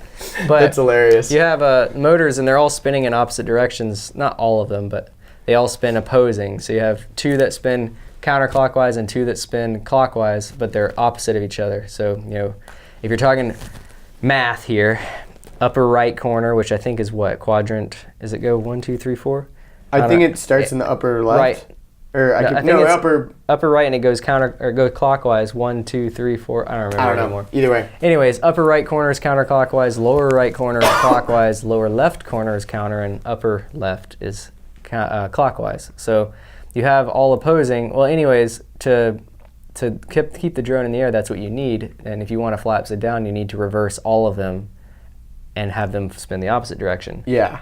And how you do that is it stops and spins the other direction. It fully stops. So it literally comes to a complete stop and then switches back the other way. Mm-hmm. Well, that adds kind of a dead zone in the middle because you need the props to be spinning to have control. So when you're going from a position where you're spinning to basically that 5 to 10% of speed, both sides of 0. Mm-hmm. So you got 10% on one side that you have no control, 0, 10% on the other side that you have no control. So there's like a lag between going from one to the other. So that actually makes it kind of unusable in some instances, because now if you want to flip upside down, you need to have a lot of air time to flip it upside down. Yeah. So that doesn't really apply to being able to fly quick and in tight locations. Yeah, there are people that can do it, but there's a lot of limitations with it as well. And that was one of a big thing that came out that people were like, this is going to change everything. And it's like, yeah, well, if you wanted to do that, why didn't you just buy a 3D helicopter? Because they've been doing that for years, and there's no lag at all because the pitch of the propeller changes rather than the blade stopping and going the other way. Because it's always a constant. It's always a constant rate of speed. Can I see it for a second? Yeah. This is awesome. Yeah, so for people that, like you said, so for the 3D stuff, it's something that they said was going to change drones, but actually didn't. No, it's not. No one. There's a couple people in the world that do it specifically because it adds so much more complication to the situation. Not only does it create more amp draw because you have to stop the motor, which you have active braking that physically slows the motor down by basically locking 2 of the channels on our 3-phase motors together, 2 of the phases. And it comes to a stop and then spins up the other way, and it creates this huge voltage spike, which our batteries only last 2 to 3 minutes anyways, and now you're adding all of this extra power to stop it and slow it down and speed it back up, and it just literally kills your flight times down to a minute, which sounds completely terrible, and to most people 3 minutes is terrible, but I think when you're flying at 50, 60 miles an hour, inches off the ground, flying that hard for 3 minutes is a pretty long time to keep concentration. I know for sure. I flew on 4-cell, which is 16.8 volts. That's kind of the standard. And I get 2 minutes of flight time flying really hard, 5 minutes if I'm cruising. And then I went to 6-cell, which is 25.2 volts. Sorry, kind of yawning at the same internally. Not because I'm bored, but just random yawn. And it's 25.2 volts. And yeah, that added voltage has created, I went down in the speed of the motor, and it created more efficiency because there's more voltage. And now I'm getting 3 minutes of flight time. And that 1 minute added extra added a whole level of like mental capacity, because I've been flying hard for 2 minutes for the last 3 years, and now I'm flying hard for 3 minutes. So I'm almost like I had to relearn when to fly soft, like when I had to stop. Yeah. You basically like trained your mind. It's like a sprinter trying to run a marathon or something. You're like really trained for one thing, and then all of a sudden now you can do it for twice as long, and you're like, well, my brain doesn't even comprehend that I can do that. So I have to like relearn how to apply force to flying longer at the same rate of aggression, I guess. Yeah, that makes sense. The other thing I that you've talked about a lot is the fact that you're a YouTuber, right? You're making money from AdSense and stuff, which is not related to drones at all, really, besides the fact that it involves a camera, right? So it's like you've also that was another thing that I learned because of drones. Exactly. Like I didn't know anything about cameras before I got into drones, and then getting into drones, I was like, oh well, I want to put a GoPro on this, so I bought a GoPro, and I'm like, I don't know how a GoPro works, so I Googled it, a Google University or YouTube University. Yeah. Learned about a GoPro, and then put the GoPro on there, started making videos, and then I learned how to video edit on iMovie because I wanted to make drone videos. And then it turned into, I was like getting to the point where there was a saturation of drone pilots making drone videos, and I'm like, well, how can I stand out? Well, I need to have some kind of distinguishing factor, and actually the mustache is like my calling card now, and I grew it as a joke. We went to this event, and I was like, well, we should all grow mustaches because pilots have mustaches. And I went to an event, and all of my buddies had beards, and they were like, yeah, we're going to shave, and we're all going to have mustaches for this event. Well, everyone shaved except me, and I had a mustache, and one other buddy had a mustache too, but his was not. They shaved the whole thing. They shaved everything off, yeah. And I was like, what the hell, you guys? Like, we were supposed to do this as a group, and you all chickened out because you look like creepers with a mustache, even though we're at a convention full of, young dudes. Like, who cares? It's not like there's going to be girls here judging your mustache. Well, I guess young dudes judge your mustache too. I have a van as well. Sounds super creepy. No, I traveled the nation in it earlier this year. But so we had a mustache, and my buddy shaved his, and I kind of just kept mine as a joke, and people hated on it for years, and now it's turned into something that like I identify with. Yeah, I it's put iconic. It's my like It's thing. on your little. Yeah, it's on my motors. Yeah, so it's on the little motors. On pretty much everything that has to do with Mr. Steele online. It's turned into like a brand calling card, and people like the funny thing is. Even the podcast, even though it's you and two other guys, has the mustache on it. So if you notice, you probably don't know, but one of the other dudes, his call sign is the X's with a line. Gotcha. And then the other dude's is he makes wings. He makes a flying wing. So that's the little top the hat part. Is the flying wing. The X's are his, and then the mustache is mine. That's dope. So it's a collaboration of all we of made your like logos. 3 logos into one. That's it's kind sick. of cool. Dude, yeah, because like with the YouTube stuff, it like one of the coolest videos I watched from you was when you guys stuck the stickers on the wall. Was that in Germany or my older one where I first did it? Because I think it was the one where you first did it. Was the one I was thinking about. I think it's in Atlanta, right? It's on that like abandoned like kind of tower thing, presidential suite place or whatever, right next to 285 and 85. Like because I knew exactly what it was. I saw that building. It's kind of weird looking. Yeah, it's like a big cylinder. It looks like a Campbell soup can on the side of the road. Yeah. So like for people that haven't seen the video, basically you kind of like stuck a sponge on the bottom, right? Took a sponge and then put a sticker on it inverted, like I stuck it with double-sided tape, and then flew the drone up and then kind of turned it sideways and bonked the drone on the side of the building, and it left the sticker on the window. And luckily we know the guy that owns the building, so like all these people were like, oh, that's a vandalism and shit. It's like, dude, the guy said we could do it. So that's funny. It's always interesting to know the backgrounds of like some of this stuff, because sometimes like you watch these YouTube videos of these explorers that like they urban explore and they go into all these abandoned places, bandos, if you will. Yes, bandos. And they kind of like go around. Like there's one recently that hit like the explore page for me, or I guess it's not the explore page on YouTube, it's the trending page or the home page or whatever. I'm thinking of Instagram, but it was these two guys, and they were at an abandoned Six Flags in Louisiana. Yeah. Like right before Hurricane Katrina, they shut it down, and then the hurricane blasted it, and they went in there, and like they were running away from security guards. I'm like, this footage that you're releasing is just straight up incriminating you. Exactly. Like, have you ever had to deal with that kind of stuff on YouTube? I now have. You're so big, like. Yeah. So there's people that have died from like helicopters and planes hitting them, but not like a plane hitting another plane and causing it to crash. Gotcha. So it's like self-regulated, and has been for the last 50, 60 years, and then all of a sudden the government steps in and they're like, oh, we need to regulate these things.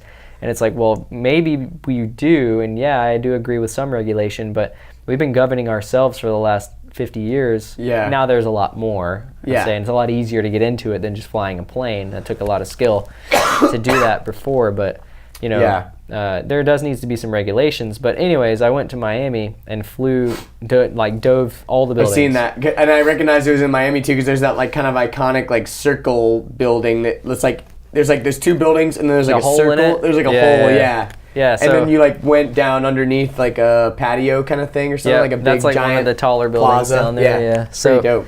I went there. I visited a buddy of mine that lives down there, and he's like, "Yeah, you should dive these buildings. It'll be sick." So we literally walked downtown, parked at a buddy's house, and walked the whole downtown. And I hit every single building in Miami, like dove them all. And basically, I put that video up. About a year later, I got a message from a dude that was like, "I'm part of the FAA here in Atlanta, and I need you to come in for a meeting because I got a formal complaint against you." And I was like, "Okay, well, can you tell me more?" He's like, "Yeah, it's a formal complaint of you, like, whatever, getting into restricted airspace here in this particular area." And I was like, Miami, there is no restricted airspace. It's all Class G. But they thought I was within boundaries of a building or something, or doing something wrong. Anyways, I went in, had a conversation with them, and they were like, "Okay, well, tell us what you do and like how you're doing it." I'm like, "Well, I'm a commercial pilot. I have my Part 107, which is like our legal drone license to have if you want to operate commercially. So I get paid through YouTube. So technically, any kind of video I make is commercial.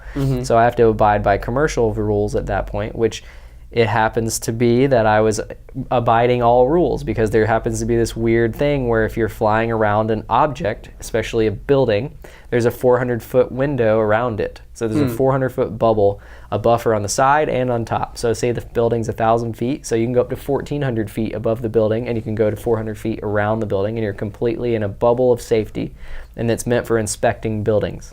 Gotcha. However, that only applies in Class G airspace, or G and E, I guess, depending on where you are. And anyways, those rules were kind of overlooked by them. And when I brought that up, they were like, "Oh, well, since you're operating under a commercial license, then technically you're doing everything fine."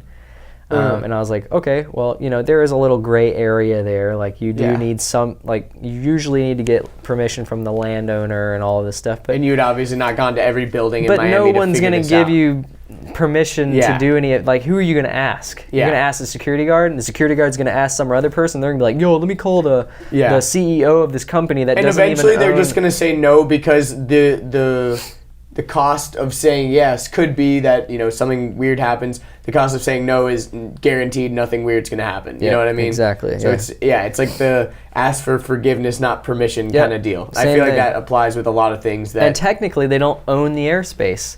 So unless I touch the building, then I'm not violating anything. So if you did bonk it with a sticker. Yeah, and if I'm on the property, which I wasn't because I was on public property, standing on the sidewalk, then technically in the gray area of flying, I wasn't doing anything wrong.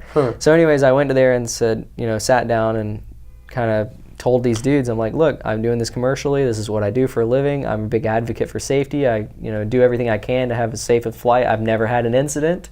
I've been flying these things for 4 years, doing crazy stuff with them, and I've never had an incident where it caused any damage or any injury to any human being or, personal property. I have insurance. I have everything you would need to do to make this as safe as it possibly can be."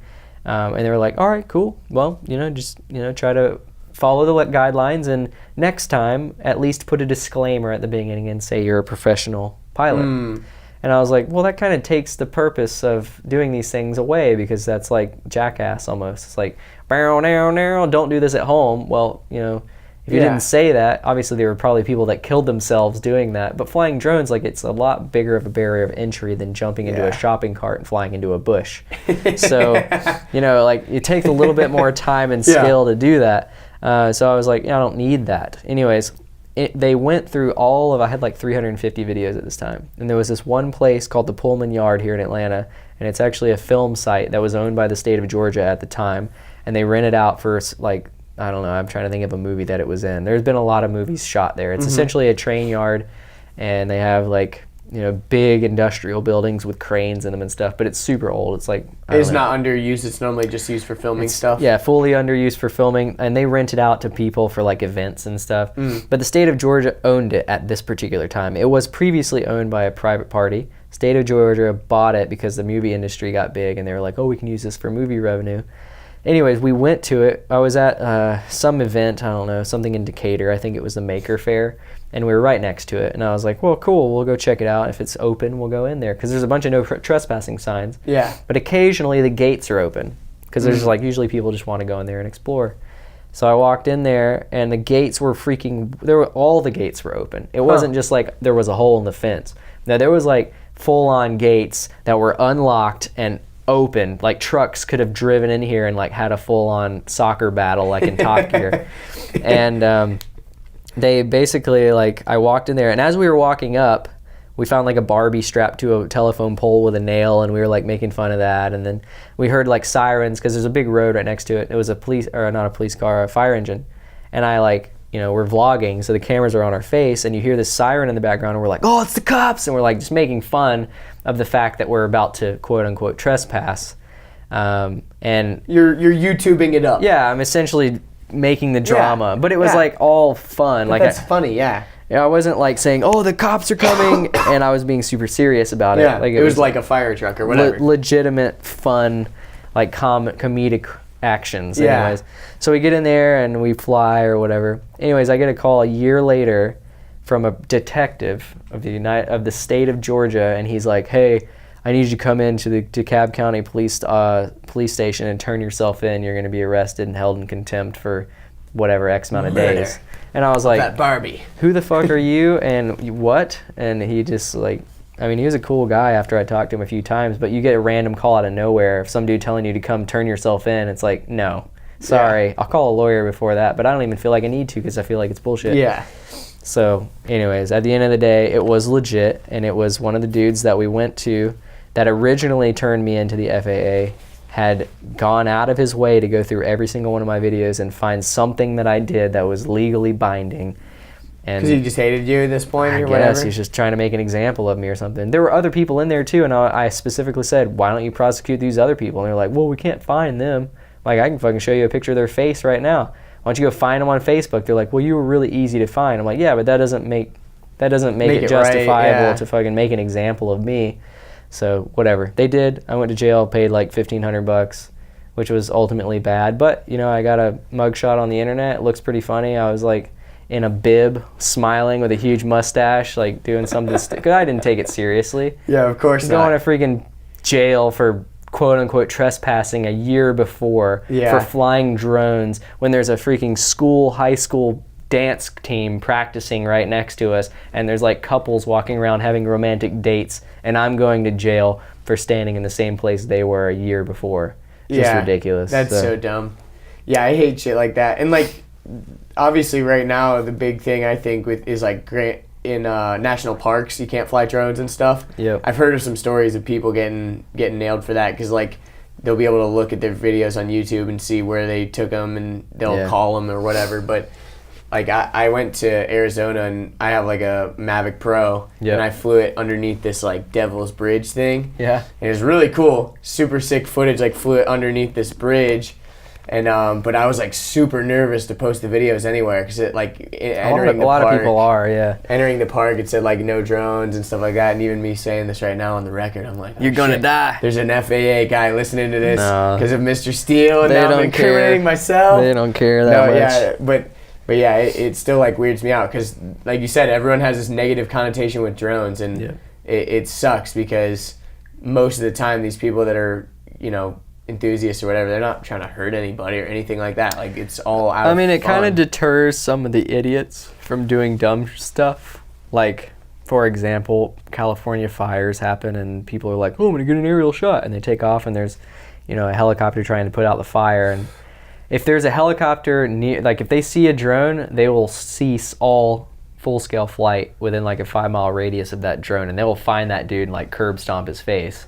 So it's like, it's a pretty serious thing when it's a legitimate public safety hazard though at that point. Because if a drone hits a helicopter, it's probably going down, right? No, but they're just trying to be, it's funny you say that. There's this new thing in Australia where they're trying to limit, you can't fly a drone within 5 kilometers of a heliport. And heliports are everywhere. Like, there's probably a heliport within 100 yards of us right now in this building. And that, like, we're supposed to take caution because helicopters can come and go from these heliports. But how often are they? But you hear helicopters miles away, and you might say, okay, well, there's a helicopter coming in. Oh, wow, it's trying to land on that building. I should probably land my drone, or at least fly away from the scenario. And you have audio, like, so when you're flying your drone... I can hear the drone, like, without my headphones in. Yeah, I don't fly still. with music. I'm not, like, immersed in the thing, You're listening to the song you're trying to sing, too. Yeah, I know. I've tried that. It's hard. I don't do that, by the way. And, yeah, so there's a thing in Australia right now where they're banning all drone flights within 5 kilometers of a heliport, and the commercial for it is hilarious. It's like a what is that game? I'm trying to think of. It's like a Dig Dug style graphics. Yeah. And it's like this little drone takes off, and it's like flying, and or there's actually, sorry, it's a helicopter, and it picks up a patient from like a car crash. Oh gosh. And it's all 2D. They're trying to guilt you. It picks up the patient, and it's flying towards. You're assuming the helicopter here, but it's all like on a conveyor belt, kind of like Mario, when you run and the screen changes as you run. Like you're in the center of the screen all the time, but the background moves. Yeah. And the thing's chilling, and it's going, and it's like it's dodging all of these things, like Space Invader, like it's dodging all these drones and shit. And then it sees the hospital, and there's this drone chilling, and it goes boosh, and like explodes, and fiery crash and everything, all this shit. The hospital's on fire, the helicopter's on fire, everything's exploded, and there's a dude standing with a radio at the bottom of it, like, what now? Like, and that's their commercial. Like, don't fly drones near a heliport. Exactly. You silly goose. Fucking CASA, man. Fucking Australia.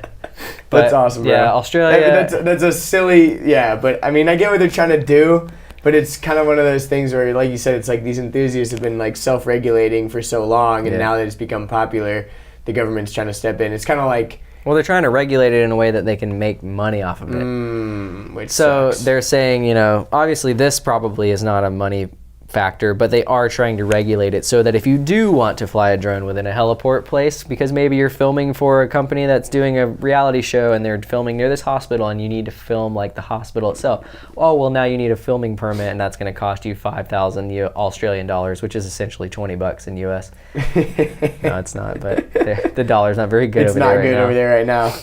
Yeah, man. You've also gotten to travel to like tons of places. You've been to you've been to Australia? I haven't been nowhere south of the equator, but I've been a lot of places. I was gonna say, like, your website and stuff has all the like cool places you've gone to on ripping balls, because I went on there. They had all your like kind of highlights. I'm like, damn, that's so sick. And obviously your YouTube videos have those. But yeah. I've been really cool. Like highlight, I guess, pretty much anywhere in the U.S. except for the central United States. So I've been to like Vegas, all over Southern California, Washington, Mexico City, like Texas. I actually drove from Atlanta to Southern California, so I hit pretty much everything on there. Yeah. Like Birmingham, New Orleans, in your van, Baton Rouge. Yeah, I did a trip across the 10, which is like one of the southernmost roads, except when you get out to like Arizona, the 8 is there.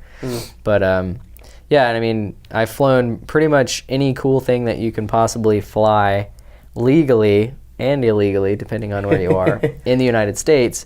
I've also been to like Canada many times, like Toronto and Vancouver. I've been to Hawaii multiple times, 3 islands like Lanai, the Big Island, and Oahu. I've been to China, Beijing, and Shanghai, and even Western China, and Dubai, and Korea, and just like a bunch of shit. Ukraine, England, Italy, Ireland, just like naming a bunch of crap. But I've been to all these places and flown drones there, and it's ridiculous. Once you've been to like so many places and people start to ask you that question, they're like regretting the answers. Like, because me and my brother went on this long trip this summer. We went to like, it was like 10 countries or something like that, and people were like, oh, cool, where'd you been? Yeah, where'd you go? And you're like, well, first we went here, and they're like, cool, wow, damn. I don't even have a passport. Yeah, literally, that's how it normally went. Exactly, yeah. But dude, this has been an awesome podcast. I feel like this is a good place to wrap things up. Yeah, we've been talking like 3 hours. I know. It's been like almost 2 hours. Oh, crap. No, but it was really good stuff. I really like, I feel like you're the type of person that I love chatting with on the podcast, because you're like, you can't put you in a box, like you're so many things. You can. It'd be a pretty big box, depending on the box, though, yeah. That's awesome. So people listening, where can they find you? Social media, YouTube, all that stuff? Well, buy your shit. If you want to get into drones, I think the first place is probably YouTube. So just Mr. Steele on YouTube. I'm the weird dude with the glasses and the mustache. And then I'm on Instagram as well, Mr. Steele FPV. All other social media outlets are Mr. Steele FPV. So like Periscope and Twitter, which I don't use anymore. But yeah, and then I have a website, Ethics Ltd, ETHIX Ltd, like Ethics Limited. And it originally started out as like a fuck you to the company that I left for being ethical. And that's how I turned that into my company or whatever. And then, yeah, and then rippingballs.com. And that's pretty much it. And I actually try to go out of my way to respond to all the people that message me. Like, obviously, you sent me 2 messages, and I responded on the second one, but at least you sent another one. Yeah. But, like, DMs on Instagram and emails and comments on YouTube, like, I'm very adamant about trying to reply to as many people as I possibly can, because I feel That's like awesome. that one-man interaction, even though people assume that I have, like, people doing it for me, like, it's all me interacting on a daily basis. So That's awesome. it's fun. It's a lot of work, but at the end of the day, I think it kind of shows that you're still passionate about what you do if you are physically taking the time to respond to fans of yours, rather than, like, you know, someone say PewDiePie has no time to do any of that, because it would just, like, I mean, yeah, he goes on like Twitter and he'll post something, but there's no way to respond to it because you're just getting blown up. So, and I get blown up too, but I don't, at 200K on Insta or on YouTube, it's still manageable. Yeah. I would say like probably over 500,000, you know, getting 1 million views per video is a little bit more unreasonable, but you know, 30 to 40,000 views per video and, you know, 200,000 subscribers is pretty manageable. Nice. If you put the time and effort in. So what you're saying is, if you're out there and you want to talk to Mr. Steele, there's a good chance that you probably can. Yeah, and For now. It's funny, if you buy something from my website, I just called a random dude the other day. He ordered our first charger. Like, I just came out with this charging setup. He ordered In the the first little Pelican case thing? Yeah, a little custom Pelican charger. And I was just like, I wonder how sketchy the area this guy lives in, because I'm going to send it without signature required. And I just called him and we had a chat for like 30 minutes. That's so cool. I bet he was stoked. Yeah, he was like, who is this? Like, it's Steele. He's like, Steele who? Like, what? The only one. Steele, Mr. Steele. And he's like, what? Like, freaking out. Not I'm the only Steele, but just probably the only Steele that would call him. But he's like thinking, Steele, who did I meet named Steele? And he's like, wait, he recognized my voice, but he didn't believe that I would have called him. So it's kind of funny. That's really cool, man. I like, and I saw a thing on Instagram you did that. You like wrote a cool message on like certain packages and stuff like that. Yeah. Because obviously the people that are buying your shit like are watching your channel and like know who you are. And you're more than just like showing drone footage. You're also showing your personality and stuff, and people like what they're seeing, obviously. So really cool stuff, man. Dude, thanks for being on the show. Yeah, thanks for having me. See you later, everybody. Bye. Boom. There you have it, folks. Thank you again to Steele for hanging out with me and having an amazing conversation. Steele actually hung out with us for a while after the podcast, and we flew one of his little mini drones around the studio. So definitely go to my Instagram. I'm sure that I've posted some of that content there. Some of that content, that sweet, sweet content. But seriously, go follow Steele on social media and on YouTube. His videos are absolutely insane. It's honestly just like mind-blowing, all the stuff that he's done. If you liked this episode, you made it to the end, you enjoyed this whole thing, you probably will enjoy some of my other episodes as well, including episode 50 with Mr. Ed Bolian.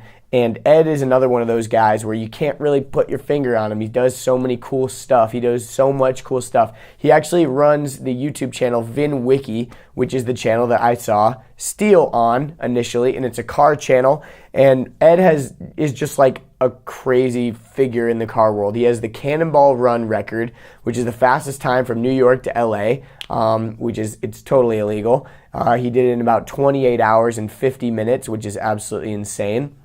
He also used to be the head of sales at Lamborghini Atlanta, and he just has a million amazing stories. Go check that episode out. Episode 50, I think it was called World's Fastest Road Trip with Ed Bolian.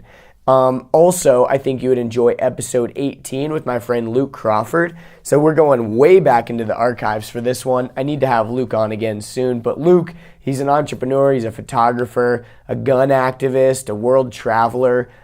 He's also a political activist. I think last year, maybe the year before, he ran for public office. But he's just a really fascinating guy with tons of really unique opinions, and sometimes I agree with them, sometimes I don't, but either way, very good conversation nonetheless. Again, I need to have him back on to give us a little update.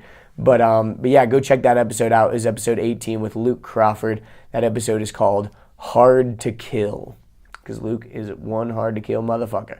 That is all I've got. Thank you guys so much for listening. If you want to support the show, please do. The best way to do that is to share it with a friend. So if you like this episode, share it with a friend that you think would enjoy it. Also, go rate 5 stars on iTunes or the Apple Podcasts app if you feel like being awesome.